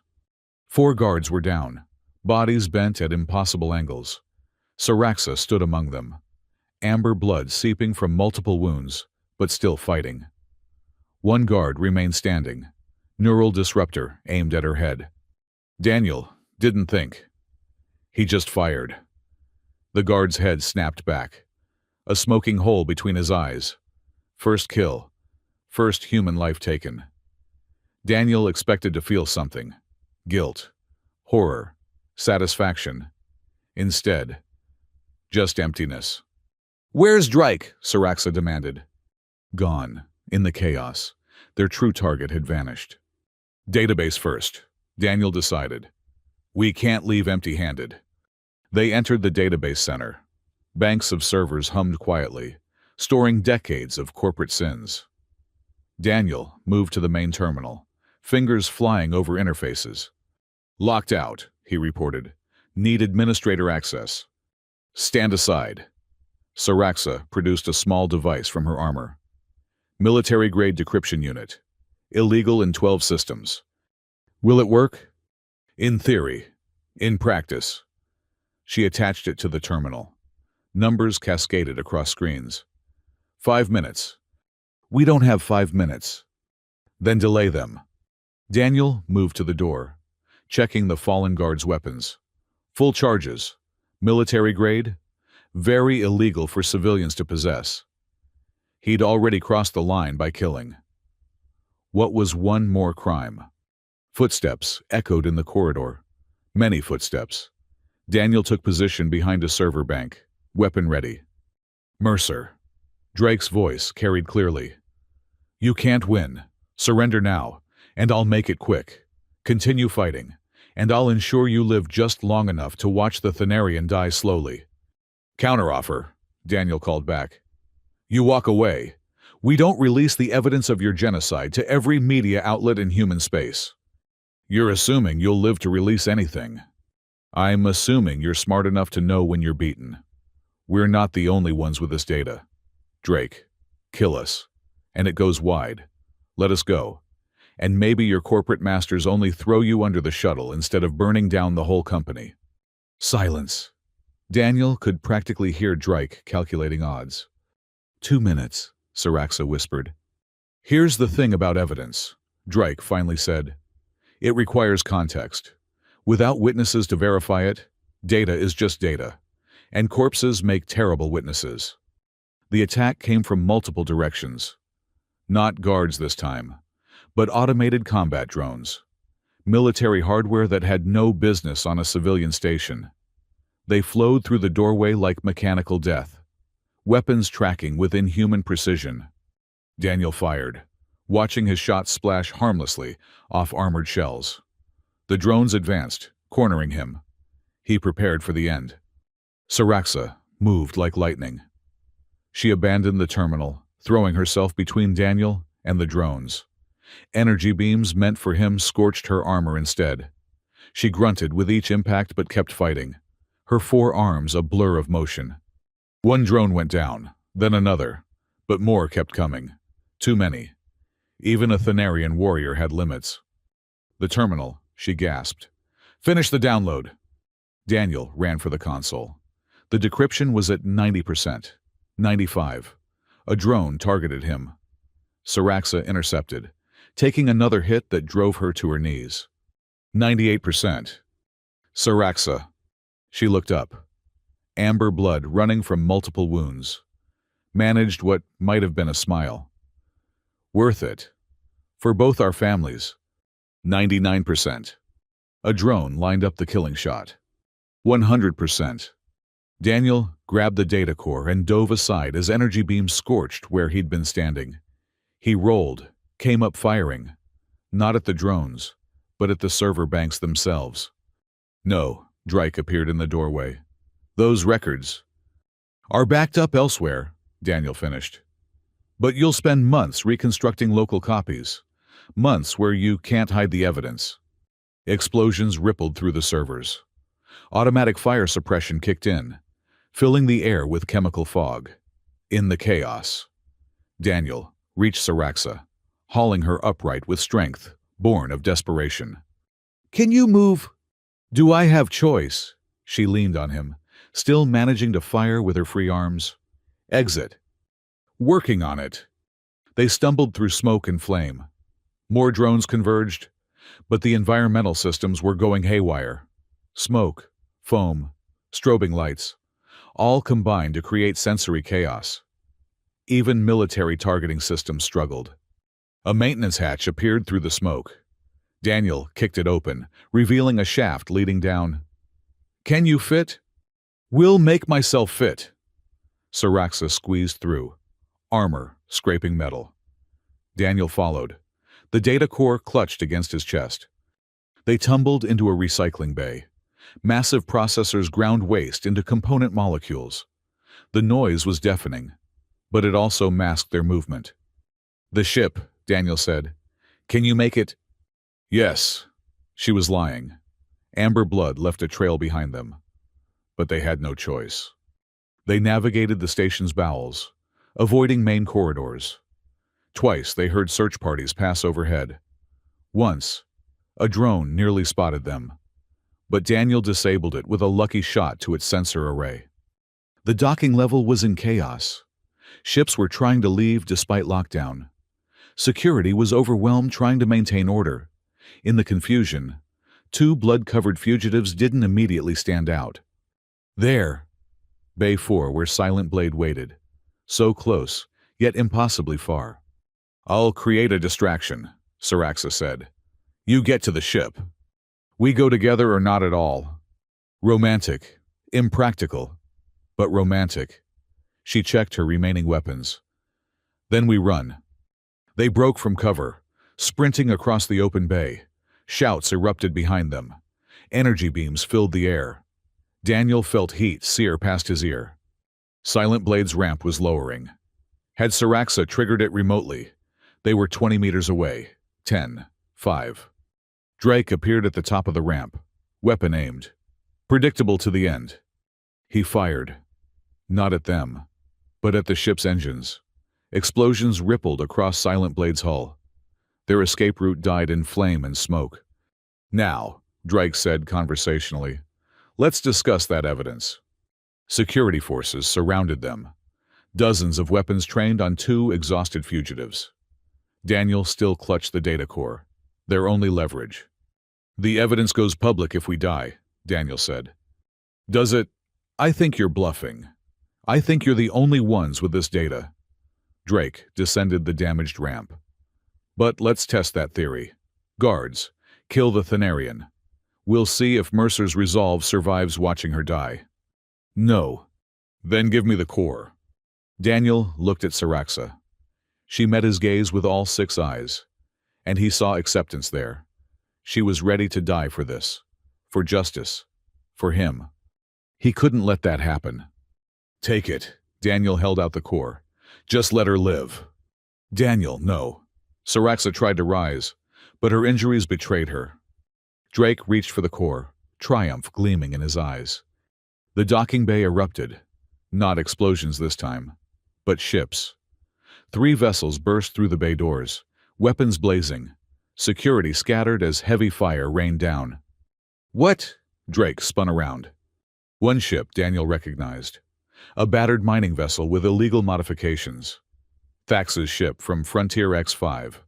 The Krellian's voice boomed over speakers. "Frontier survivors, we stand together."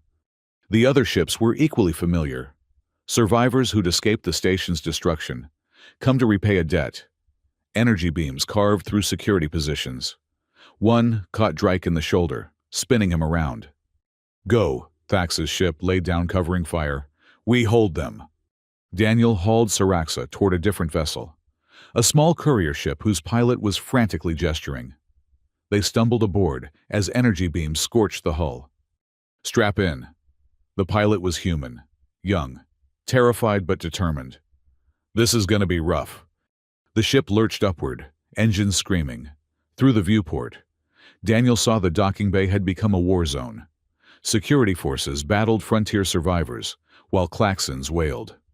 "Where are we going?" Daniel asked. "Away." The pilot threw them into a spiral as missiles streaked past.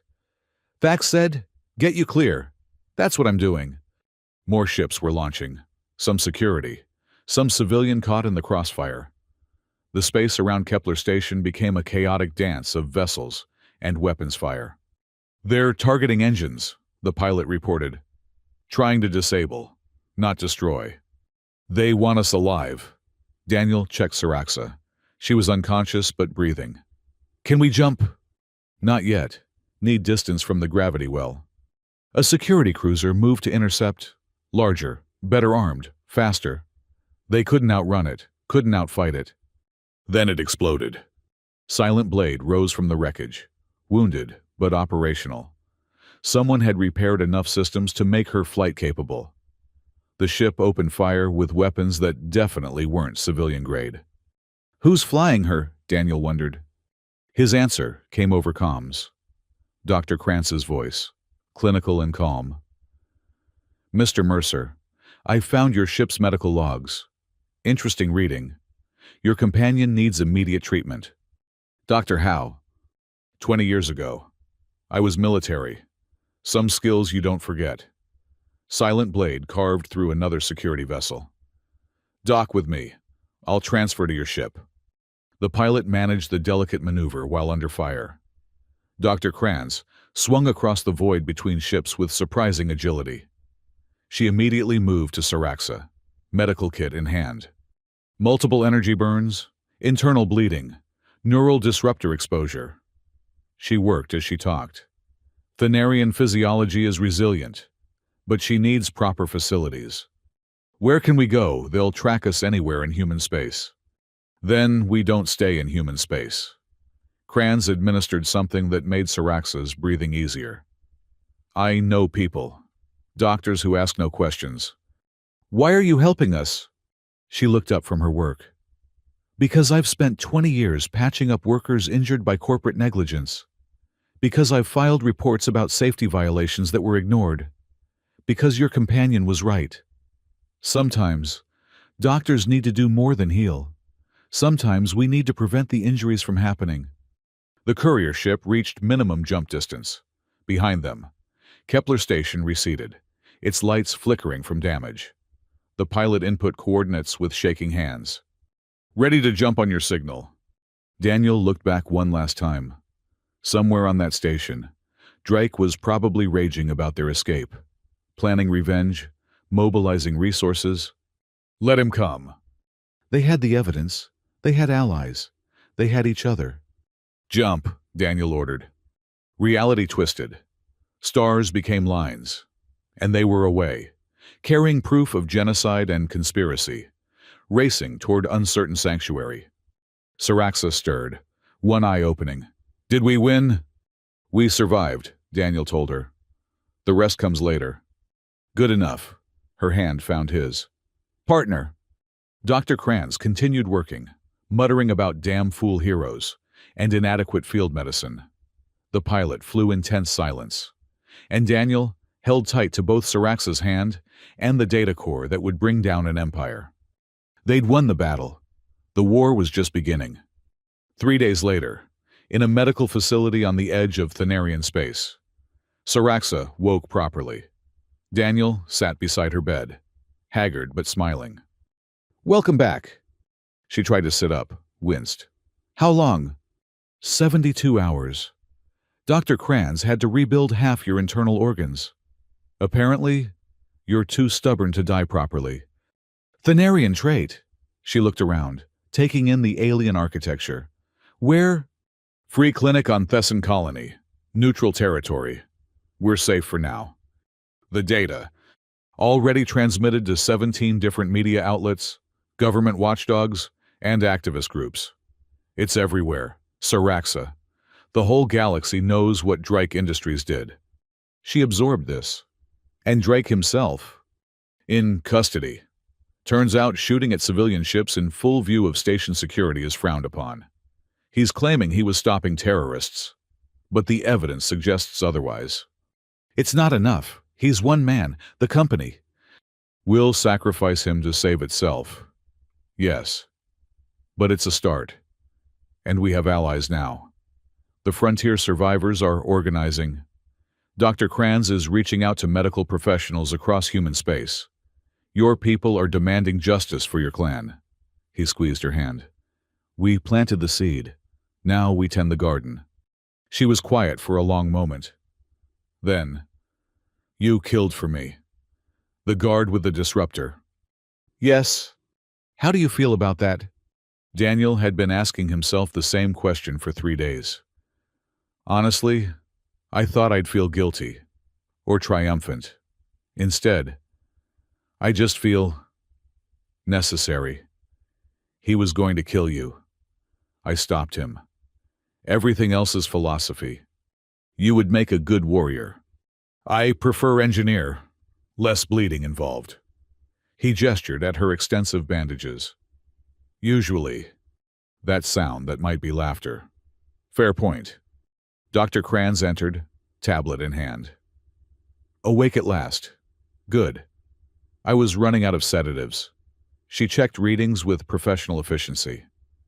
You'll make a full recovery, though I recommend avoiding firefights for at least a month. Define avoid, Saraxa said. I mean it. Your redundant organs saved your life, but they're not infinite. And neural disruptor damage is cumulative. Too much exposure and even Thanarian physiology fails. Understood. Krantz turned to Daniel. There's someone here to see you both. Says it's important. Who? Wouldn't give a name. Just said you'd want to hear what she has to say. Daniel and Saraxa exchanged glances. Trap. Possibly. But we're on neutral ground. Violence here would bring down every bounty hunter in 3 systems. Send her in, Daniel decided. The woman who entered was human, elderly, but straight-backed, with eyes that had seen too much. She wore expensive clothes and moved with the confidence of someone used to power. Mr. Mercer, Warrior Saraxa. She settled into a chair uninvited. My name is Margaret Sterling. I'm on the board of directors for Drake Industries. Saraxa tensed. Daniel put a hand on her arm. And I'm here to discuss terms. Terms for what? Your surrender. Naturally. She held up a hand before they could protest. Not to us. To the legal system. Testify in court about what you've discovered. Help us clean house. You mean help you scapegoat Drake and pretend the rot doesn't go to the core, Daniel said. Partially. Yes. But also genuinely reform. Your evidence has created a crisis. Stock prices are plummeting. Contracts are being canceled. We're facing dissolution unless we act decisively. Good, Saraxa said flatly. Is it Drake Industries employs 3 million people across 40 systems? Most are innocent workers like yourselves. Should they suffer for executive crimes? Our families suffered for executive greed, Daniel countered. Yes, and I'm deeply sorry for that.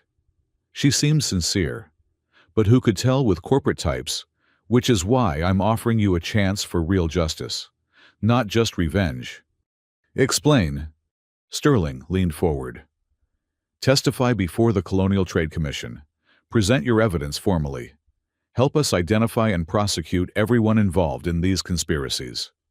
In exchange, full pardons for any crimes committed during your investigation, reparations for your families, and positions on the new oversight board we're creating.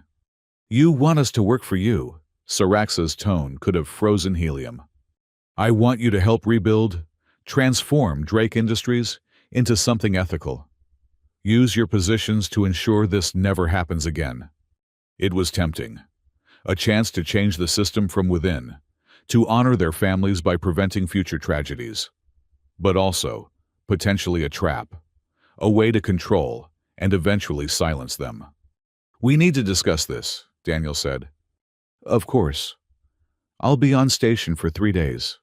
Sterling rose. Whatever you decide, know that your actions have already saved lives. The safety violations you've exposed are being corrected across all facilities. That's worth something. She left. Daniel and Saraxa sat in silence, processing. It could be genuine, Daniel finally said. It could be manipulation. Both things can be true.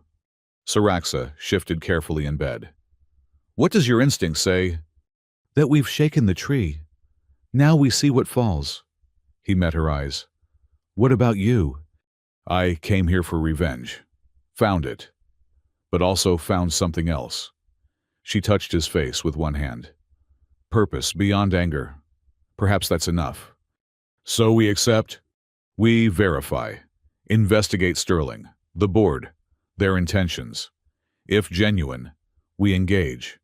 If false, she showed teeth. We have proven capable of handling corporate deception. Daniel smiled. Careful investigation followed by decisive action. I can work with that. Good. But first, different matter. She pulled him closer. We are still technically engaged. Need to discuss terms. Now while you're recovering from near death. Especially now. Life is short, even for Thanarian. Why waste time? She had a point. They'd faced death together, saved each other's lives, brought down a conspiracy. Traditional courtship seemed irrelevant after that. All right, Daniel agreed. Terms. Equal partnership. Obviously. Shared decision-making. Acceptable. No more suicide missions without discussion. Define suicide. Saraxa? Joke. Mostly. She grew serious. I accept your terms. Do you accept mine? Which are honor for our families, justice for the oppressed. And when we have children, They know their heritage, both human and Thanarian. Children, Daniel's voice cracked slightly. Eventually, after we finish reforming corrupt corporations and avenging our families. That maybe laugh again. I am patient. Despite everything, Daniel found himself smiling. Those terms are acceptable. Good. Then by Thanarian custom, we are bonded. She paused. Human customs require ceremony, yes. Usually, big wedding, formal vows, excessive cake. Later. For now. This is enough. She pulled him down for what would have been a kiss if her mouth anatomy allowed it. Instead, she pressed her forehead to his, a gesture that seemed more intimate somehow. They stayed like that for a moment, two warriors finding peace in each other. Then Saraxa yawned, showing far too many teeth. Rest, Daniel told her. We have corporations to reform tomorrow. Or destroy, whichever proves necessary. He tucked the blanket around her massive frame. Whichever proves necessary, he agreed. As she drifted back to sleep, Daniel considered their future. It wasn't what he'd ordered. He'd wanted a quiet companion to ease his loneliness. Instead, he'd gotten a warrior partner, a crusade for justice, and a love story written in explosions and bloodshed. Strange how the universe delivered what you needed, rather than what you wanted. Through the window, alien stars wheeled in unfamiliar patterns. Somewhere among them, corporate executives were scrambling to contain the damage. Somewhere, the families of Frontier X-5's victims were finding closure. Somewhere, justice was slowly grinding forward. And here, in a medical facility on neutral ground, a human engineer and a Thanarian warrior were building something new. Not just a marriage, but a partnership that would reshape worlds. Daniel settled back in his chair, keeping watch over his sleeping bride. Tomorrow would bring new challenges. Sterling's offer to consider, Drake's trial to prepare for, a galaxy of corruption to confront. But tonight, they were together. They were alive. For now, that was enough. The courtroom on Kepler Station had been rebuilt in record time. Where 3 weeks ago there had been battle damage and chaos, now stood a monument to corporate efficiency.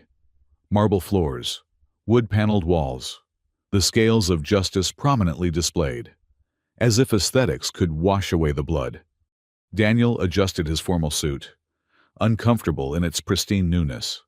Beside him, Saraxa wore modified formal attire that somehow made her look even more imposing than her battle armor had. Her injuries had healed, but she moved with the careful precision of someone who remembered pain. Still time to leave, she murmured. My ship is repaired. We could be 3 systems away before they noticed. Running now would invalidate everything we've done, Daniel replied. Besides, you promised Dr. Krantz we'd see this through. I promised to consider it. I have considered. I prefer violence. Despite the tension, Daniel almost smiled. 3 weeks of recovery had done nothing to soften Saraxa's edges. If anything, forced inactivity had sharpened them. The courtroom doors opened. Maxwell Drake entered in shackles, flanked by guards. He looked smaller somehow, his expensive suit replaced by prisoner gray, his perfect hair now unkempt. But his eyes still held that cold calculation. Mr. Mercer, Warrior Saraxa. He nodded as if they were colleagues meeting in a corridor. You're looking well. Medical technology is remarkable these days. Save it for the judge, Daniel said. The judge. Oh, my dear boy. Did you really think this would end with justice? Drake's smile was pitying. This is theater. Nothing more. Before Daniel could respond, the bailiff called for order. The gallery filled quickly. Media representatives, frontier survivors, corporate executives trying to distance themselves from scandal. Daniel spotted Thax in the back row, his blue scales freshly polished. The Krellian gave him a subtle nod. All rise for the Honorable Judge Catherine Walsh. The judge entered, severe and unsmiling. She had a reputation for fairness, which in corporate space meant she couldn't be bought cheaply. Be seated. Judge Walsh reviewed her screens. We're here for the preliminary hearing in the matter of Colonial Authority versus Maxwell Drake. Charges include mass murder, corporate sabotage, conspiracy to commit genocide, and 37 additional counts of criminality. Your Honor, Drake's lawyer stood smoothly. Defense moves for immediate dismissal.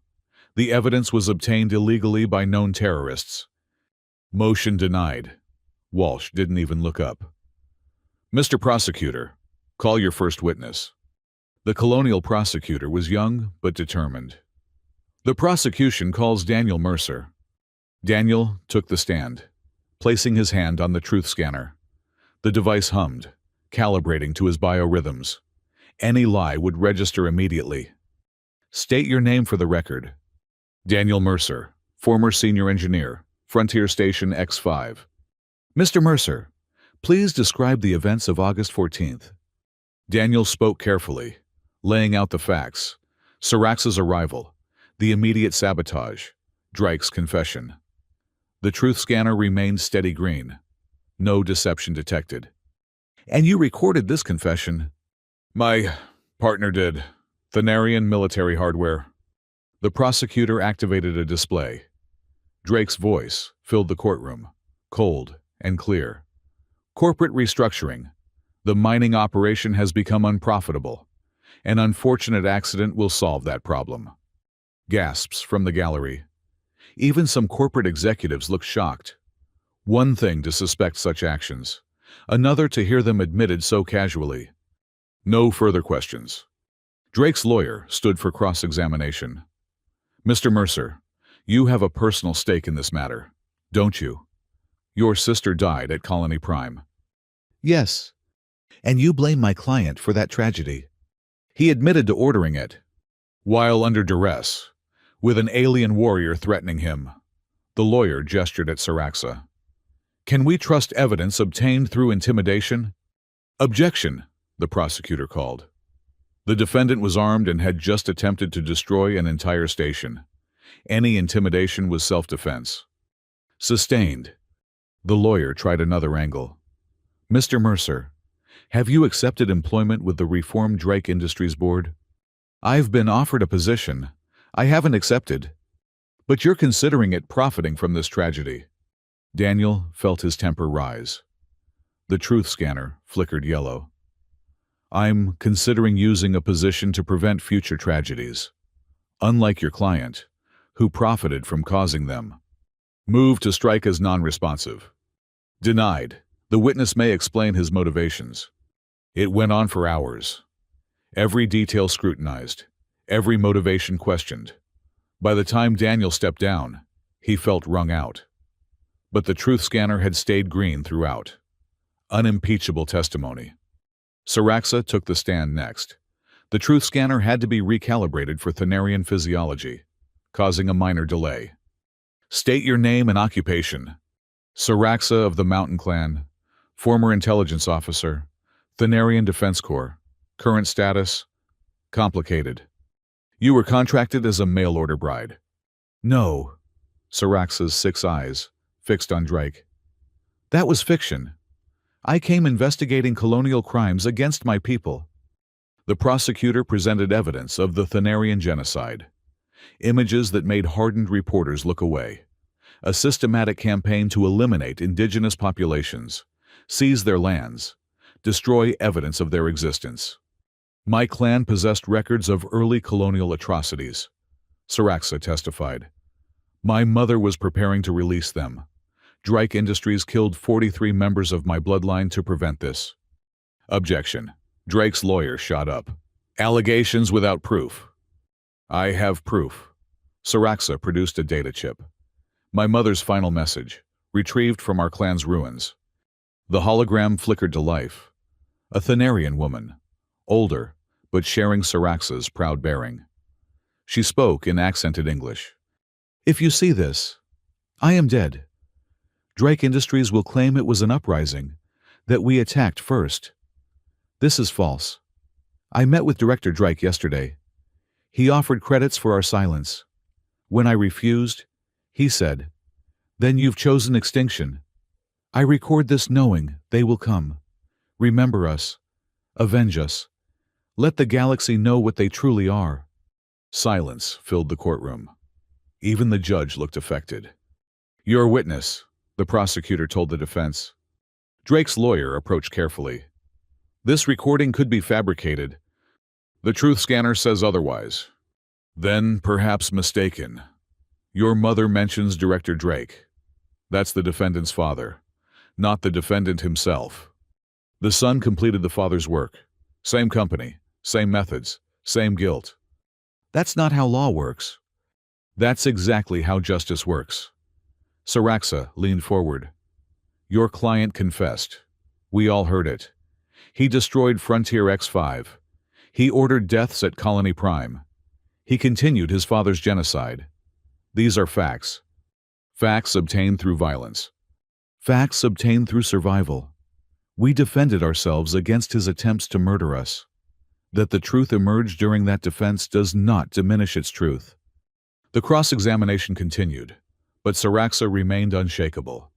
Every question met with calm precision. The truth scanner never wavered from green. Dr. Kranz testified next, presenting medical evidence of the Frontier X-5 casualties. Her professional demeanor cracked only once, when showing images of workers who died in vacuum. "These deaths were preventable," she stated.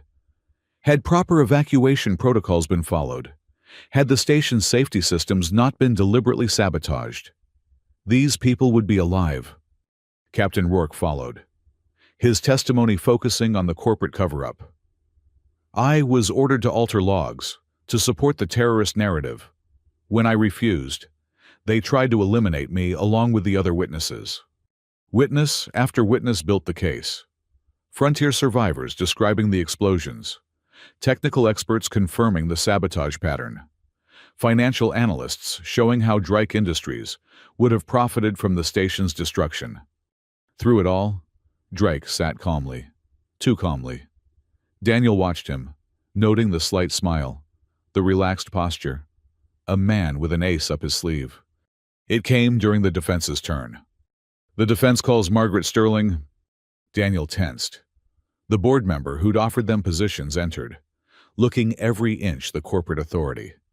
She took the stand with practiced ease. "Miss Sterling, you're on the board of Drake Industries." "I am." "And you've reviewed the evidence against my client." "Extensively. What are your conclusions?"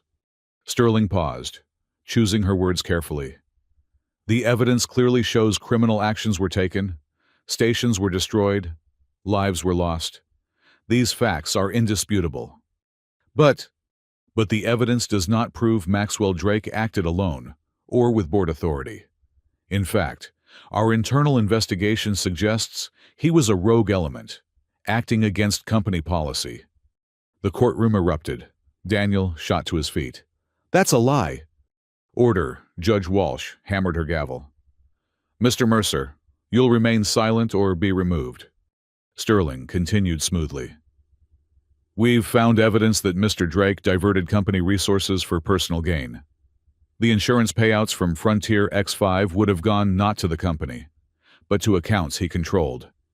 Objection. The prosecutor was on his feet. "This evidence wasn't disclosed in discovery. It's newly discovered, Your Honor.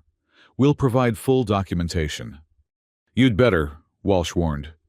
The defense lawyer smiled. "So, in your professional opinion, Miss Sterling, Maxwell Drake is guilty of crimes, but Drake Industries itself is a victim of his deception." "That's correct, which is why we're cooperating fully with authorities and implementing reforms to prevent such abuses." Daniel felt sick. They were throwing Drake under the shuttle while protecting the company, the sacrificial lamb to appease public outrage. Saraxa's hand found his. "Expected," she whispered. "Now we adapt." The rest of Sterling's testimony painted a picture of corporate innocence betrayed by a bad actor.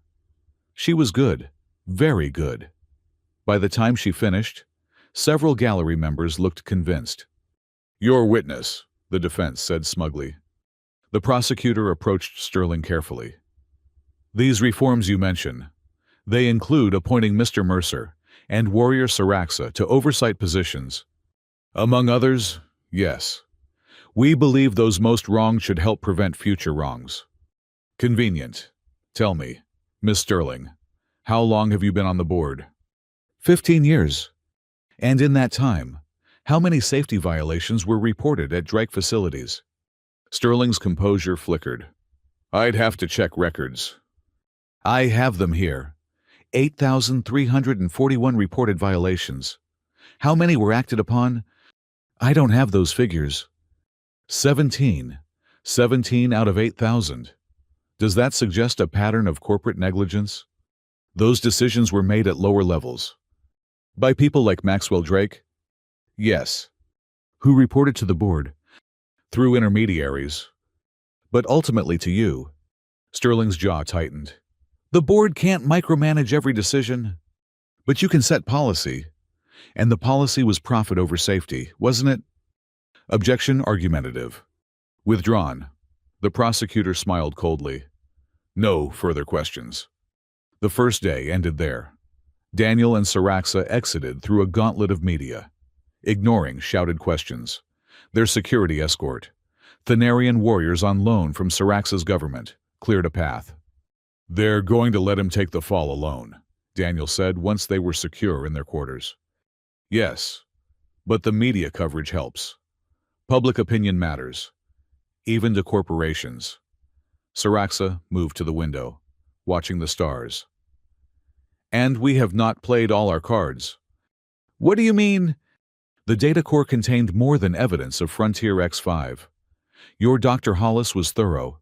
Financial records, communication logs, a web of conspiracy spanning decades. She turned to him. Tomorrow, the defense presents its case. They will try to isolate Drake, make him the sole villain. And then we destroy them. That night, they prepared, not for battle, but for revelation. Daniel organized data while Saraxa coordinated with their allies. By morning, they were ready. The courtroom was even more packed.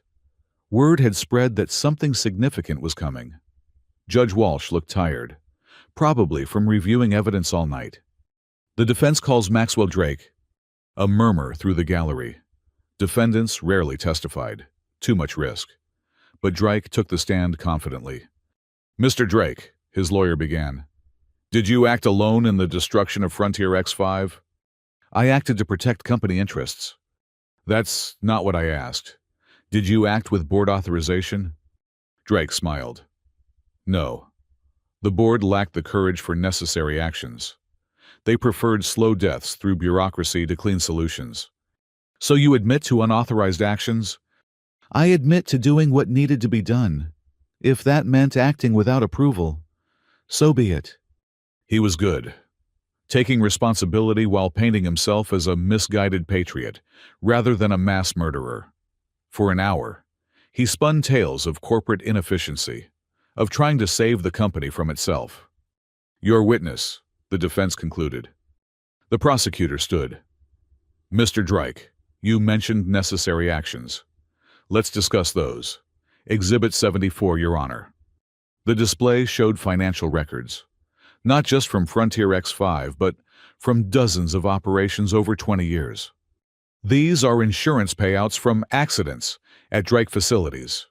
43 incidents, resulting in over 12,000 deaths, all investigated by security teams under your command, all ruled as equipment failures or terrorist actions, all resulting in profitable insurance claims. Drake's smile didn't waver. Coincidence? Really, let's examine Colony Prime. Exhibit 75. Communications logs filled the screen. Messages between Drake and his father, discussing the Maria Mercer problem and permanent solutions. Still claim you acted alone. My father is dead, cannot defend himself against slander. But others can. Exhibit 76. The screen showed board meeting minutes, not public records, but private communications, discussion of acceptable loss ratios, debates on whether certain colonies were worth maintaining. Sterling's name appeared frequently, advocating for aggressive restructuring. Sterling shot to her feet in the gallery. Those are privileged communications. Not anymore, Judge Walsh said grimly. Continue, counselor. The prosecutor systematically demolished the lone wolf narrative. Each document showed broader conspiracy. Each communication revealed board knowledge, if not explicit approval. But Drake never broke. He admitted nothing beyond what was already proven, deflected blame while accepting responsibility. A masterclass in legal navigation. No further questions. Redirect, Your Honor. The defense lawyer stood. Mr. Drake, do any of these documents show explicit board authorization for violence? No, they were too careful for that. Plausible deniability was always maintained. So you acted on interpretation of their wishes, not direct orders. Correct. No further questions. The defense rests. Judge Walsh called a recess. Daniel felt frustrated. Despite the evidence, Drake was successfully isolating himself, protecting the company that created him. Now, he asked Saraxa. Now. When court reconvened, the prosecutor stood. Your Honor, the prosecution requests to present rebuttal evidence. New information has come to light. This is highly irregular. The evidence is directly relevant and only became available this morning. Walsh frowned. I'll allow it, but it better be significant. The prosecution recalls Margaret Sterling. Sterling returned to the stand, visibly annoyed. Your Honor, I've already testified. And now you'll testify again, Walsh said coldly. Prosecutor. Miss Sterling, do you know what Project Extinction is? Sterling went very still. I'm not familiar with that term. Really, Exhibit 77. The display showed a corporate presentation. Project Extinction managed depopulation of commercially viable systems. Sterling's name was listed as project coordinator. Still unfamiliar? That was a theoretical study. Theoretical, let's see. Exhibit 78. A video played, board meeting, 5 years ago. Sterling presenting to fellow directors, including Drake's father. Indigenous populations remain the primary obstacle to expansion. Her recorded voice stated, traditional methods of negotiation are time-consuming and expensive. Project Extinction offers a final solution. Staged accidents, blamed on technical failures or territorial conflicts. The beauty is plausible deniability. No direct corporate involvement. Just unfortunate tragedies that happen to benefit our interests. Phase 1 targets have been selected. The recording continued. The Thanarian colonies offer the best return on investment. Their warrior culture makes violent response believable. We estimate complete depopulation within 18 months. The courtroom sat in stunned silence. Even Judge Walsh looked shaken. Still theoretical. Miss Sterling, the prosecutor asked. Sterling's composed mask finally cracked. You don't understand. The frontier is brutal. Sometimes, harsh decisions. Like murdering 43 members of warrior Saraxa's clan. They had evidence that could have destroyed us. Evidence of other murders you'd committed. So you committed more murders to cover up murders. The prosecutor turned to the judge. The prosecution enters into evidence the complete Project Extinction files. 57 targeted populations. 34 already eliminated. Over 1 million deaths directly attributable to this program. This is impossible, Drake's lawyer stammered. Where did this evidence come from?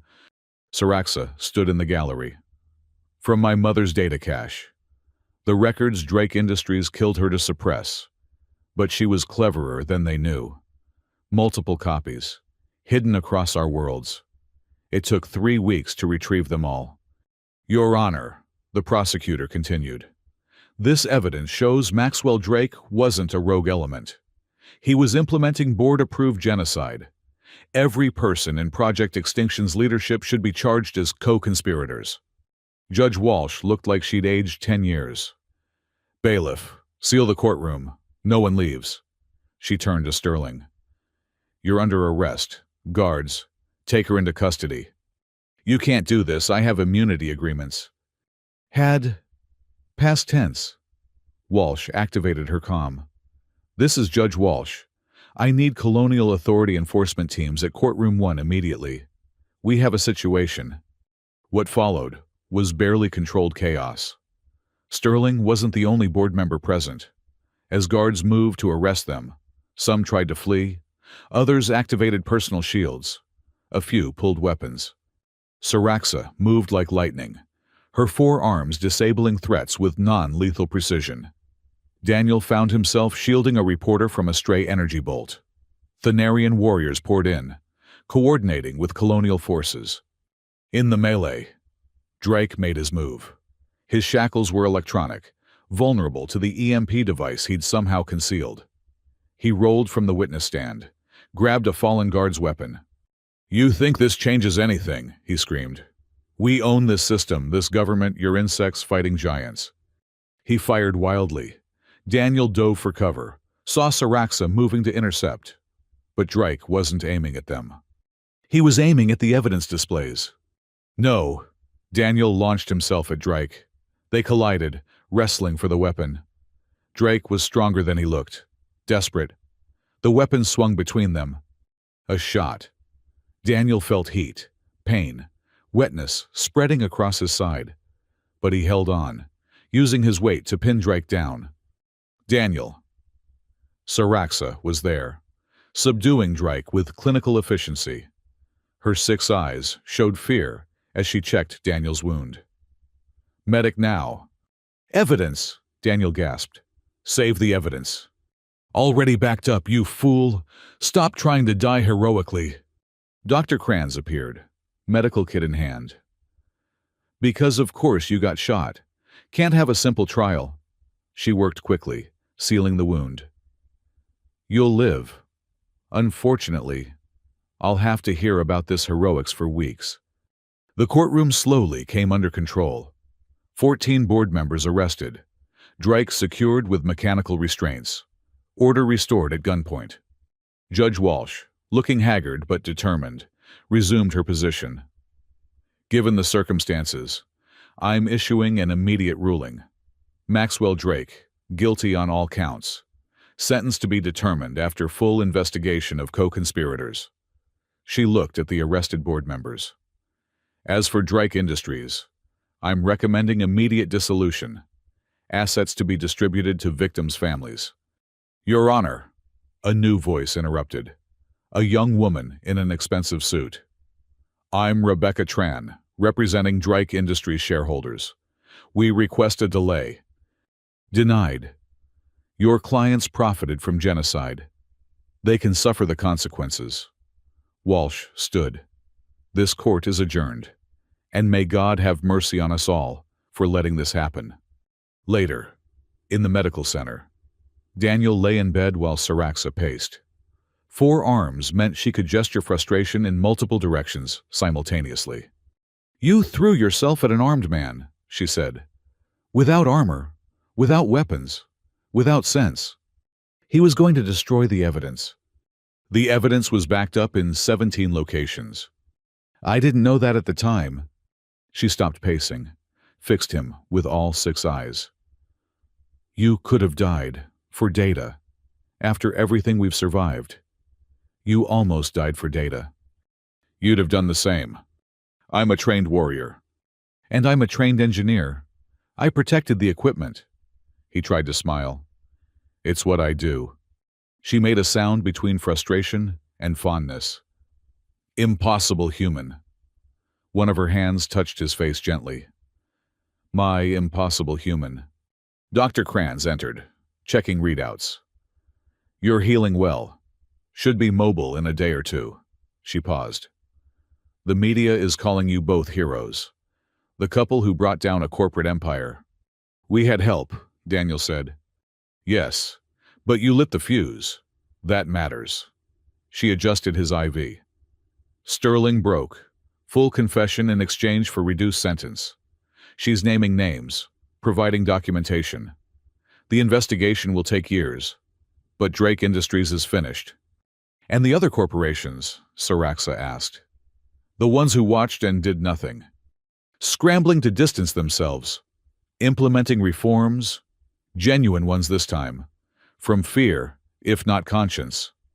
Krantz smiled grimly. You've terrified them. A lone engineer and an alien warrior accomplished what governments couldn't. That sends a message. After she left, Daniel and Saraxa sat quietly, the weight of what they'd done, what they'd uncovered, settling over them. What now? Daniel asked. Now we heal. Then we decide. She studied him. The offer to join the reform board stands. Different company, but same goal. Preventing future tragedies. Is that what you want? I want justice for my clan. Today, provided that... She was quiet for a moment. But justice and purpose are different things.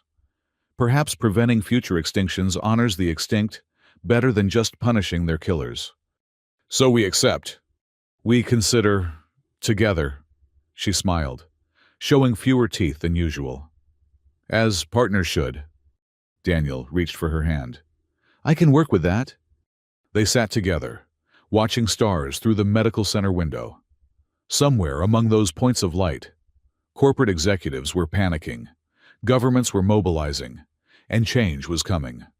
It wasn't the ending Daniel had imagined when he drunkenly ordered a mail-order bride, but it was the ending they'd earned. Together. You know, he said, we never did have that proper wedding ceremony. True, though by Thanarian law, surviving combat together counts as marriage. She tilted her head. How many times have we saved each other now? I've lost count. Then we're very married. That maybe laugh sound. But if you want human ceremony too, maybe later, after the trials, after the reforms, after things settle. Things never settle, but later works. She squeezed his hand. Rest now. Tomorrow brings new battles. Daniel closed his eyes, feeling oddly at peace. Tomorrow would indeed bring new battles, but they'd face them as they'd faced everything else. Together. The next morning brought unexpected visitors. Thax led a delegation of frontier survivors, bearing gifts and gratitude. You gave us justice, the Krellian said simply. Blood debt is paid. There's no debt between friends, Daniel told him. Which is why we come with offer. Thax produced a data pad. New station is being built. Cooperative ownership. All species equal. We need experienced engineers. And security, another survivor added, looking at Saraxa. Corporate raiders are testing our borders. Daniel looked at Saraxa. A chance to build something new, something better, away from corporate space and its corruptions. We'll consider it, Saraxa said diplomatically. After obligations here are met. The delegation left contact information and departed. More visitors followed. Job offers, interview requests, even a publisher wanting their story. We're apparently famous, Daniel observed. Temporarily, until the next scandal breaks. Saraxa sorted through messages on a pad. Your friend Marcus sends congratulations. Also, bill for services. Of course he does. And this. She handed him a personal message. Daniel read it twice. It's from Maria's daughter, my niece. I didn't know she survived. What does she say? That she's proud. That her mother would be proud. That... His voice broke.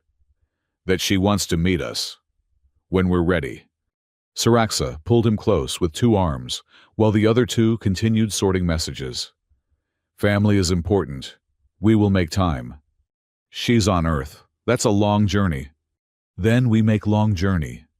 After trials, after reforms, after new station visit. We make tour of it. Meet your family. Visit my remaining clan. See galaxy without running from corporate assassins. That sounds normal, peaceful even. We can try normal, see if it fits. She paused. Probably won't, but worth trying. Dr. Krantz arrived for morning rounds. Good news. You're cleared for release. Bad news. There's a crowd of reporters outside. Very persistent. We could go out the back, Daniel suggested. Or, Saraxa countered, we go out the front. Show them we're not afraid. Control the narrative. When did you become a media strategist? Intelligence training included propaganda courses. Know your enemy. Control your message. Shape the battlefield. She helped him stand. Can you walk? I'm shot, not crippled. Good. Then walk proud. We won today. Let them see winners, not victims. They dressed carefully. Daniel in a simple suit that didn't hide the medical patches. Saraxa in modified formal wear that emphasized both her warrior nature and her dignity. Together, they faced the media gauntlet. Questions flew from all directions. How did it feel to bring down a corporation? What were their plans? Were they really married? Would they write a book? Star in a documentary? Saraxa raised one hand for silence. Surprisingly, it worked. We are not heroes, she said clearly. We are survivors who refuse to be silenced. Many died to expose these crimes. Honor them, not us. But surely you must feel vindicated, a reporter pressed. We feel tired, Daniel answered honestly. Grateful for justice. Sorry it was necessary. Ready to move forward. Together, another reporter called. The Human-Thanarian Alliance.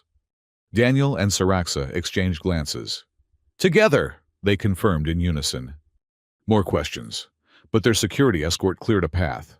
Soon they were in a transport, leaving the courthouse behind. That wasn't so bad, Daniel said. Wait until they edit it. We'll either be saints or monsters, depending on their agenda. Saraxa watched the city pass below.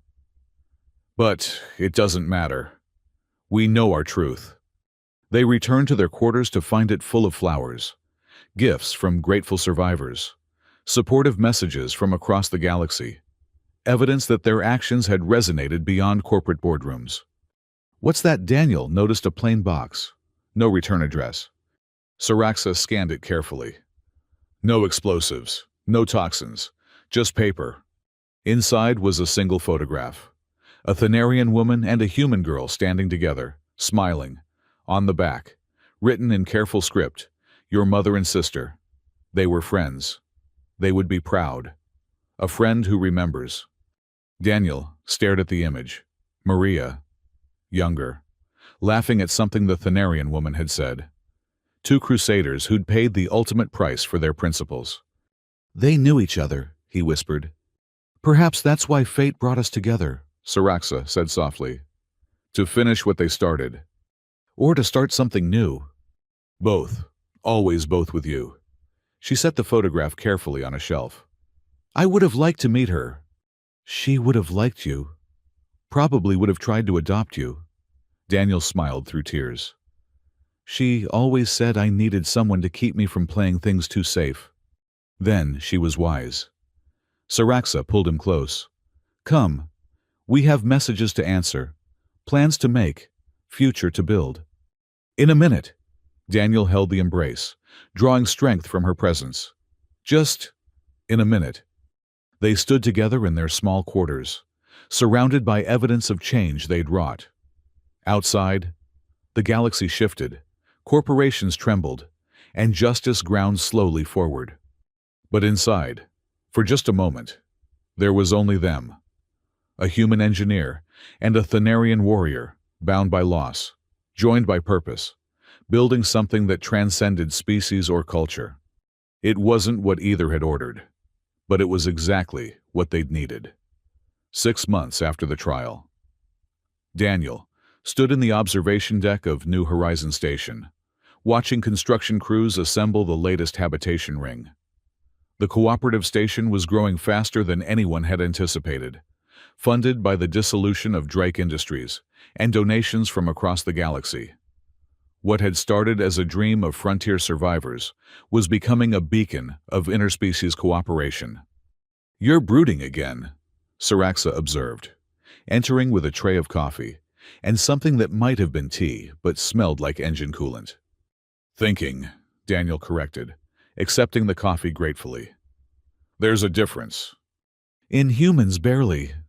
She settled beside him, all 4 arms draped casually over the railing. The new residents arrive tomorrow. Nervous. Should I be? We've done this before. Not with 40 families, including 12 different species. The integration protocols alone will work because we've designed them to work. He smiled at her concern.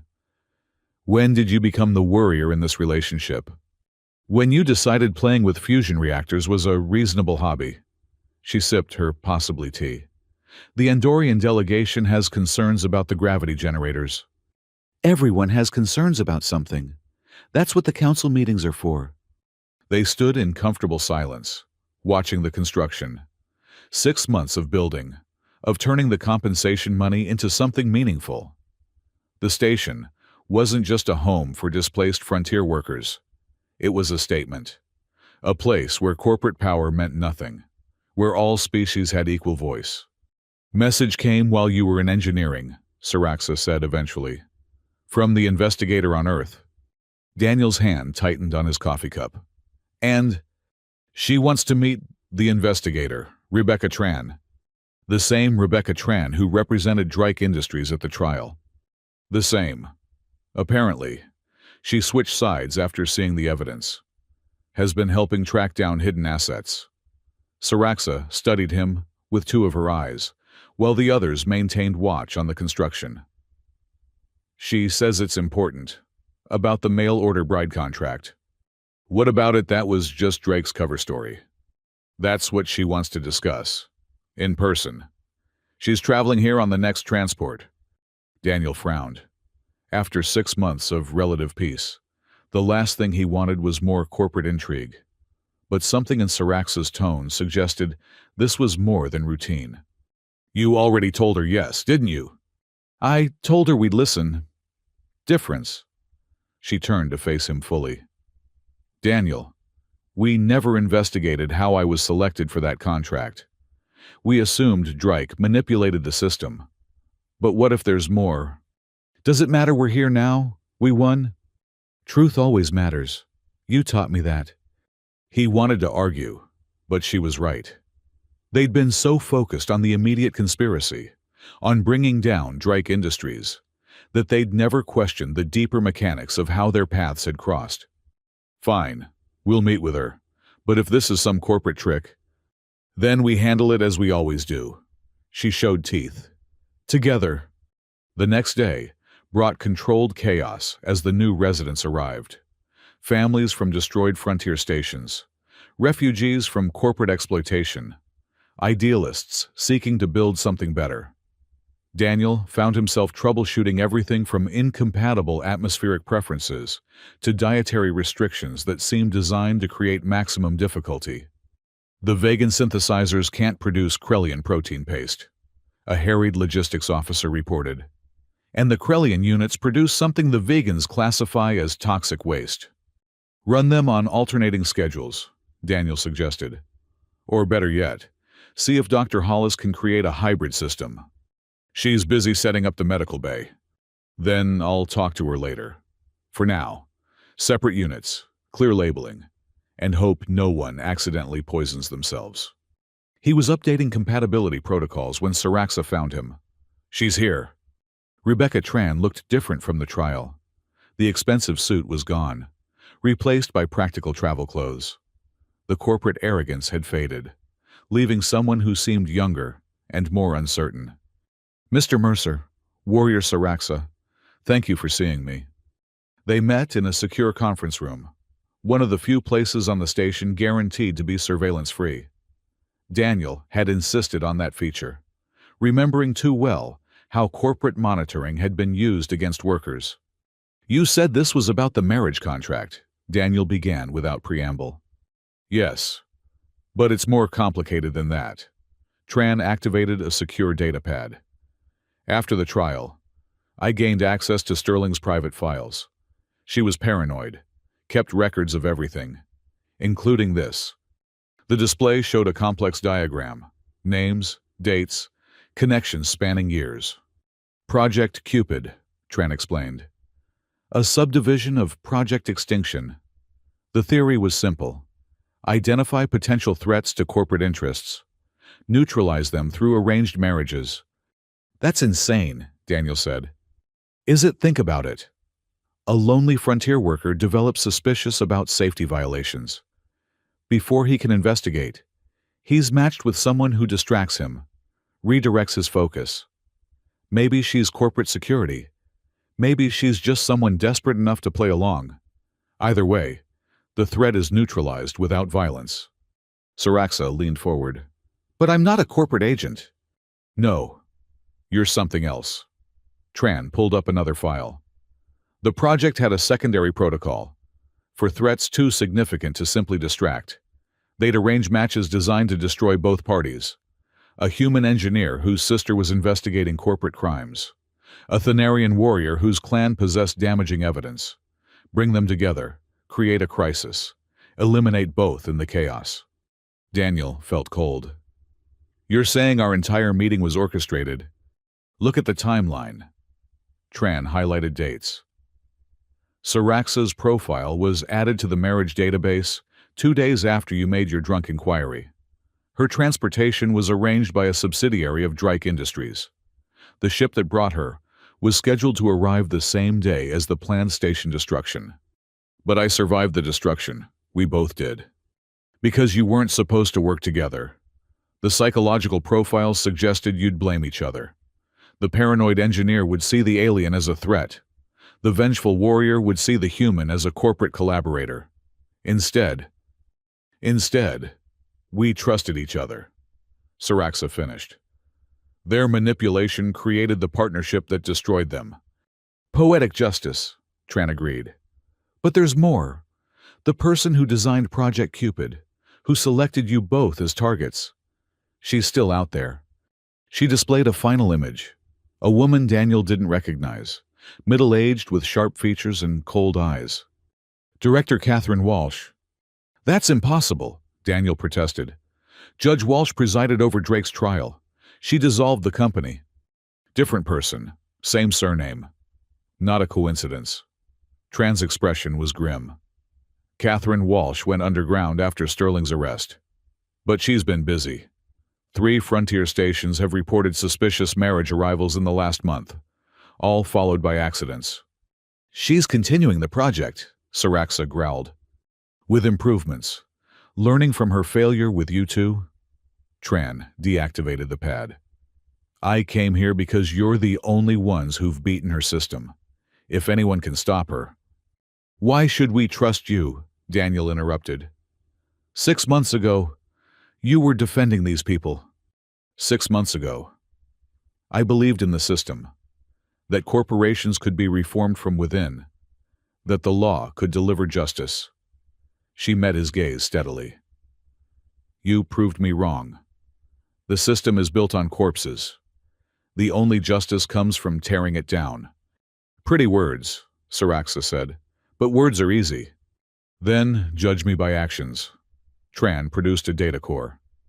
Everything I've gathered on Walsh and the continuing projects, financial records, communication intercepts, operational patterns, I'm giving it to you freely. Daniel accepted the core cautiously. What do you want in return? To help. To use my legal expertise for something meaningful. She paused. And maybe to atone. I helped defend monsters because I was too comfortable to see they were monsters. That ends now. Saraxa and Daniel exchanged glances. 6 months of building their new life. And now the past came calling again. But could they ignore it? Could they let Walsh continue destroying lives? We'll review the data, Daniel decided. No promises. That's all I ask. After Tran left, they sat in silence. The core rested between them, small and innocuous, containing horrors they'd hoped to leave behind. We could ignore it, Daniel said eventually. Pass it to authorities. Let someone else handle it. Could we, knowing what we know? We're not soldiers, Saraxa. Well, I'm not. We're builders now. This station needs us. The station needs us alive. If Walsh is targeting perceived threats, how long before she decides we're worth eliminating? It was a fair point. They'd become symbols, their story spreading across the galaxy. If Walsh was trying to rebuild the corporate exploitation machine, They represented everything she'd want to destroy. So we investigate. Daniel sighed. Carefully, without abandoning our responsibilities here. Agreed, but first, something else. Saraxa stood, moving to the wall display. Computer, access personal files. Authorization Saraxa 7 Mountain. What are you doing? Something I should have done months ago. The display filled with documents. Immigration forms, genetic compatibility tests, psychological profiles. My complete marriage broker file. The real one. Not the forgery Drake created. Daniel stood, reading over her shoulder. Most of it was standard, but one section stood out. Reason for seeking match, he read aloud. To find someone who understands loss, but hasn't let it destroy their compassion. To build a future with someone who values justice over comfort. I filled that out before I knew about you, Saraxa said quietly. Before Drake's manipulation, the matching algorithm paired us because we're genuinely compatible. Not because of corporate schemes. You mean? I mean they used a real connection for false purposes. But the connection itself, she turned to face him. That was always true. Daniel felt something ease in his chest. The fear that everything between them had been manufactured. That their bond was just another corporate lie. So, when you arrived on the station, I was genuinely interested in meeting you. The crisis interrupted, but the intention was real. She touched his face with one hand. Does this change anything? Yes. No. Maybe. He caught her hand. It means we chose each other twice. Once through a dating service, once through fire and blood. Romantic for an engineer. I have my moments. They were interrupted by an emergency alert. Construction accident in Section C. A gravity generator malfunction had left 3 workers floating in dangerous proximity to exposed power conduits. Discussion later, Saraxa said. Rescue now. They rushed to the accident site. Daniel immediately saw the problem. The generator had reversed polarity, creating a localized anti-grav field. The workers couldn't reach anything solid to push off from, and the spreading field was bringing them closer to the lethal conduits. Magnetic grapples, Saraxa suggested, would interfere with the field, make it worse. Daniel studied the configuration. But if we can invert the secondary stabilizer... He dove into the control panel, hands flying over circuits. Saraxa coordinated the rescue team, using her 4 arms to simultaneously direct positions, manage safety equipment, and keep panicking onlookers back. 10 seconds, Daniel announced. Get ready to catch them. The field collapsed. 3 workers dropped. Saraxa caught 2 while a Krellian worker snagged the 3rd. Everyone safe. Crisis averted. Nice work, Dr. Hollis said, checking the workers for injuries. Though I do wish people would stop trying to die on my station. Your station? Daniel asked. I'm Chief Medical Officer. That makes every injury my problem. Ergo my station. She finished her scans. Minor bruising only. You're lucky. As the workers were led away, Daniel noticed something. The malfunction hadn't been random. Someone had deliberately reversed the polarity settings. Sabotage, Saraxa followed his gaze. Or incompetence. But given what Tran just told us, he accessed the work logs. The system was serviced yesterday by a new technician, Maria Valdez. They found Valdez in her quarters, packing frantically. She saw them and bolted for the door. Saraxa was faster, blocking the exit with casual ease. Going somewhere? Saraxa asked pleasantly. I didn't mean for anyone to get hurt, Valdez blurted. It was supposed to be a minor malfunction, just enough to discredit the station's safety record. Daniel felt anger building. After everything they'd built, someone was trying to tear it down from within. Who paid you? I don't know. Credits appeared in my account with instructions. My daughter needs medical treatment, specialized care. I couldn't afford. So you endangered others to save your child. Saraxa's voice was ice. I was desperate. Desperate enough to kill, Valdez broke down crying. Daniel felt his anger mixing with pity. How many times had corporations exploited desperation, used people's love against them? Your daughter, he said more gently. What's wrong with her? Neural degradation syndrome. The treatment exists, but it's expensive. More than I'll make in a lifetime. Daniel looked at Saraxa. She nodded slightly. Dr. Hollis specializes in exotic conditions, he said. She'll examine your daughter. If treatment is possible, the station will cover it. Why would you do that? I tried to sabotage. Because that's what separates us from them. Saraxa interrupted. We help even those who harm us. But, her tone hardened, you will tell us everything. Every contact, every instruction, every detail. Valdez nodded frantically. Yes, anything. Thank you. Thank you. They spent hours debriefing her. The pattern that emerged was familiar. Anonymous contacts, untraceable payments, instructions designed to create maximum fear with minimum actual damage. Classic corporate terrorism. It's starting again, Daniel said later, reviewing the information. Different names, same methods. Then we stop it again, as many times as necessary. Saraxa studied the data. But this feels different, sloppier, desperate. Because we hurt them, badly, they're scrambling to rebuild. He highlighted connections. Look at this.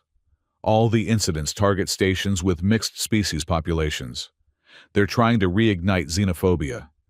Divide and conquer. Classic strategy, she growled. We need to warn the other stations. Already composing the message. But Saraxa, this is bigger than we can handle alone. We need allies. Then we recruit them. Starting with Tran. She brought us this information. Let her help act on it. They called Tran back. She arrived quickly, eager despite the late hour. You were right, Daniel told her. Walsh is active. We have proof of sabotage attempts on 3 stations. 4, Tran corrected. I intercepted a communication an hour ago. Horizon's Edge reported a marriage arrival followed by atmospheric system failure. Casualties. None. They learned from your example, had emergency protocols in place. She paused. But the next station might not be so lucky. What do you propose? Saraxa asked.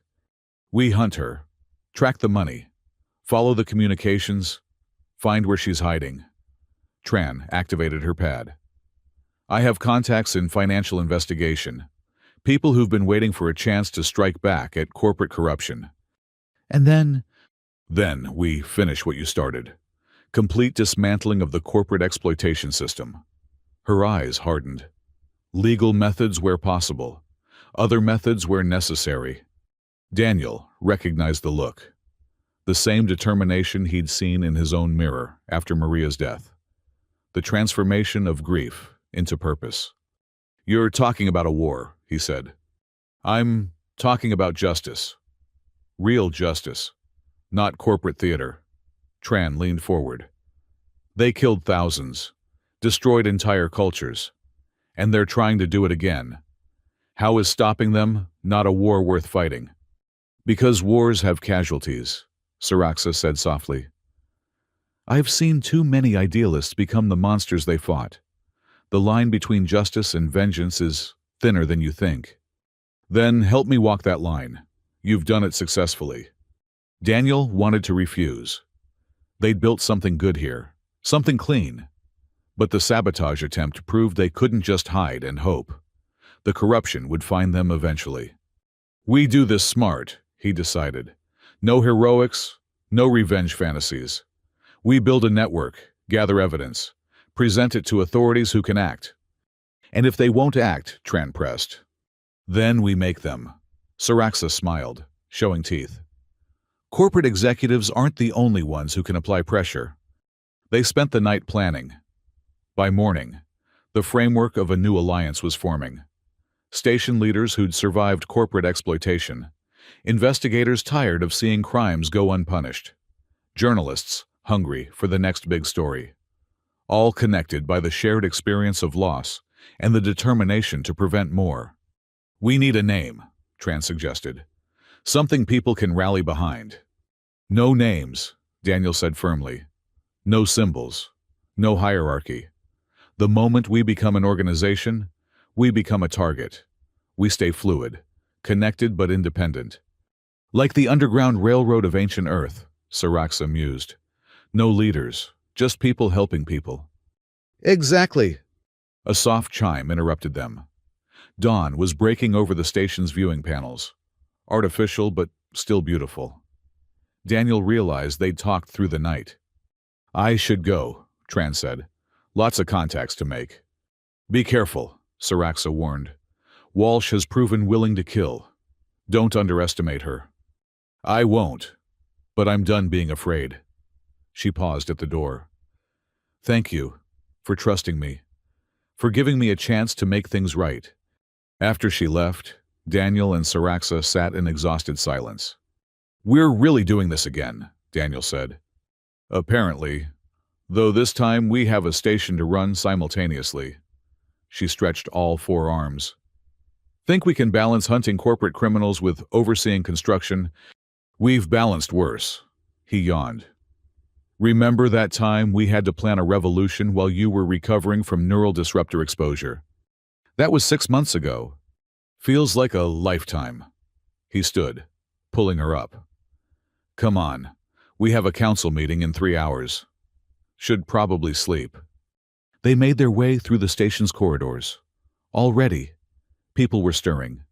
The night shift ending, day shift beginning. The rhythm of life continuing despite hidden threats. Their quarters were modest but comfortable. They'd designed them together, blending human and Thanarian aesthetics. It was home in a way nowhere else had been. "Daniel," Saraxa said as they prepared for bed, "what Tran revealed about Project Cupid, does it bother you?" "That we were manipulated into meeting a little." He considered. "But, like you said, the connection was real. They used truth for evil purposes. But that doesn't make the truth less true." "Philosophical, for an engineer." "You're rubbing off on me." She curled around him, all four arms creating a protective cocoon. "Good. Someone needs to teach you proper paranoia." "I thought that was love." "Same thing, different word." They fell asleep like that, wrapped in each other's warmth while the station hummed around them. In a few hours, they'd wake to face new challenges. Corporate sabotage to prevent, alliances to build, justice to pursue. But for now, they had this. Peace in the midst of storm. Love forged in chaos. It wasn't what either had ordered when their paths first crossed, but it was what they'd built together. The secure communication unit activated 2 hours later. Emergency priority. Encryption protocols Daniel didn't recognize. He stumbled from bed, trying not to wake Saraxa. Too late. She was already moving, warrior instincts triggered by the alert. The display showed a face Daniel had hoped never to see again. Maxwell Drake, broadcasting from prison. "Hello, Mr. Mercer. Warrior Saraxa. I hope I'm not interrupting anything intimate." "How did you get this frequency?" Daniel demanded. "Oh, I have friends everywhere, even in your precious cooperative station," Drake smiled. "But I'm not calling to threaten. I'm calling to warn." "We don't need warnings from mass murderers," Saraxa growled. "Don't you? Tell me. Have you wondered why Director Walsh is being so sloppy? Why her sabotage attempts are so easily traced?" He leaned forward. "Because she wants you to chase her. You're not hunting, my dear enemies. You're being hunted." The transmission cut out, leaving them staring at a blank screen. "Trap?" Daniel asked. "Obviously. But trap for what purpose?" Saraxa was already moving, activating security protocols. "If Walsh wanted us dead, she could have acted directly. Unless she needs us alive, like bait." They looked at each other, same thought occurring simultaneously. Their story had inspired others. If Walsh could destroy them publicly, frame them for crimes, the entire reform movement would crumble. "We need to warn Tran," Daniel said. And increase security, and verify everyone on the station. Saraxa's 4 hands worked different panels simultaneously. If Drake has contacts here... The lights flickered. Emergency power kicked in a second later. That's not a malfunction, Daniel stated. No, it's an announcement. Saraxa retrieved weapons from hidden compartments. They're here. Alarms began wailing. Multiple hull breaches reported. Armed intruders in sections B through F. The trap had already sprung. So much for our peaceful morning, Daniel muttered, checking his weapon. Peace is overrated anyway. Saraxa moved to the door. Ready. No, but let's go save our station. Again. They emerged into chaos. Security teams were responding, but the intruders were professional, military grade. This wasn't corporate security. This was something else. Private military contractors. Saraxa identified, watching their movements. Expensive ones. Walsh has deep pockets. Deeper than they should be. Someone's funding her. They moved through the station, coordinating defense. The intruders weren't trying to destroy the station. They were hurting people, pushing them toward the central plaza. They want witnesses, Daniel realized. This is being recorded. Then let's give them a show they didn't script. They reached the plaza, to find most of the station's population corralled by armed mercenaries. In the center stood a woman Daniel recognized from Transfiles. Director Catherine Walsh, looking exactly like someone who ordered genocides over breakfast. Mr. Mercer, Warrior Saraxa, so good of you to join us. Her voice carried clearly through the plaza. I believe it's time we discuss the future. The future where you're in prison, Daniel suggested. The future where order is restored, where humans and aliens know their proper places, where progress isn't hindered by bleeding-heart idealists. She gestured to the crowd. These people trusted you, followed you, and where has it led them? To freedom from corporate exploitation, Saraxa answered. To chaos, to poverty, to a ramshackle station built on dreams instead of profits. Walsh shook her head. I'm offering them better. Return to the corporate fold. Accept oversight. Prosperity instead of principles. Slavery instead of freedom, someone shouted from the crowd. Others took up the cry. Walsh's expression hardened. Silence them. The mercenaries moved to comply. But they'd made a critical error. They'd assumed a station of refugees would be easy prey. They hadn't counted on these being survivors. The crowd erupted, not in panic, but in coordinated resistance. Months of Daniel's emergency drills, Saraxa's combat training, Dr. Hollis's medical preparations. Every person knew their role. For the station, Thak's voice boomed as he led a charge of Krellian workers. The plaza became a battlefield. But not the massacre Walsh had planned. The mercenaries found themselves outnumbered, outmaneuvered by people defending their home. Daniel and Saraxa moved through the chaos like a practice team. He handled technical threats, disabling weapons and equipment. She handled physical ones, her forearms devastating in close combat. They reached Walsh as she was trying to escape. Leaving so soon? Saraxa inquired, blocking her path. You can't stop what's coming, Walsh snarled. The old order will be restored. Your little experiment will be a footnote. Maybe, Daniel agreed, but you won't be around to see it. Walsh pulled a weapon, something exotic and definitely illegal.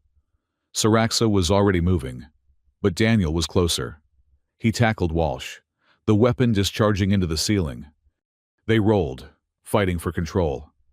Walsh was stronger than she looked, enhanced somehow. But Daniel had learned from the best. He used her momentum against her, a move Saraxa had drilled into him countless times. Walsh hit the ground hard, weapon flying from her grip, before she could recover. Saraxa was there, restraints securing all 4 limbs.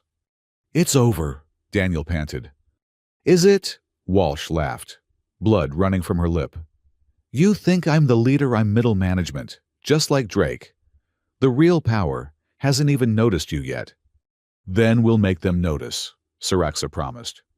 Security forces were mopping up the remaining mercenaries. The station had held, its people victorious. But Daniel felt no triumph. Just tired recognition that this was indeed war, whether they'd wanted it or not. "She's right about one thing," he told Siraxa quietly.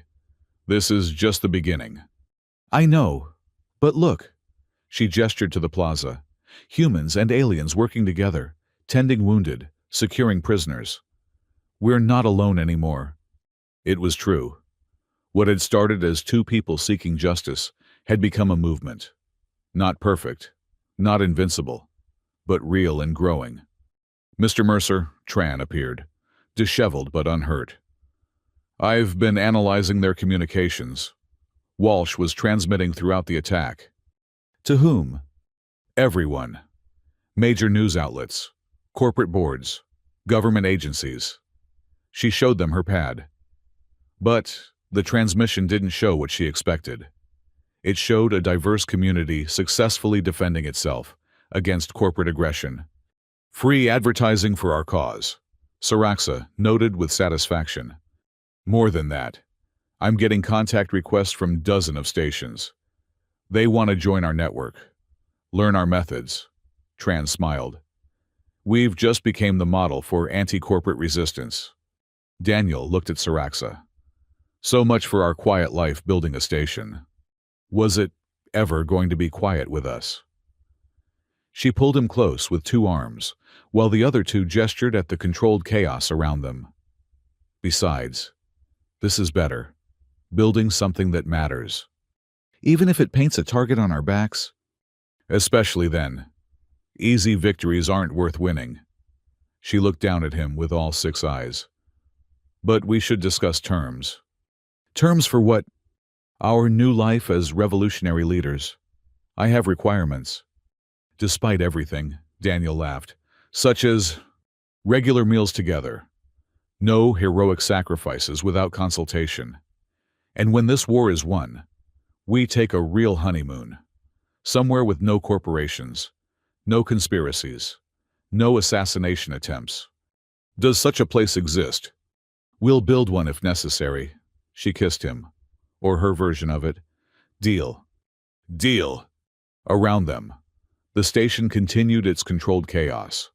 Prisoners to process, damages to repair, messages to send to their new allies. The war Walsh had promised was indeed coming. But they'd face it, as they'd faced everything else. Together. Not as the mail-order bride and lonely engineer who'd been thrust together by corporate manipulation, but as partners who'd chosen each other again and again through every crisis. It wasn't the ending either had expected when their story began, but it was the beginning they'd earned. And sometimes, beginnings were more important than endings. "Come on," Daniel said, surveying the work ahead. "Let's go build a revolution." "Already building one," Siraxa corrected. "Now we just need to finish it." They walked back into the plaza, ready for whatever came next. Behind them, the stars continued their eternal dance, indifferent to human struggles.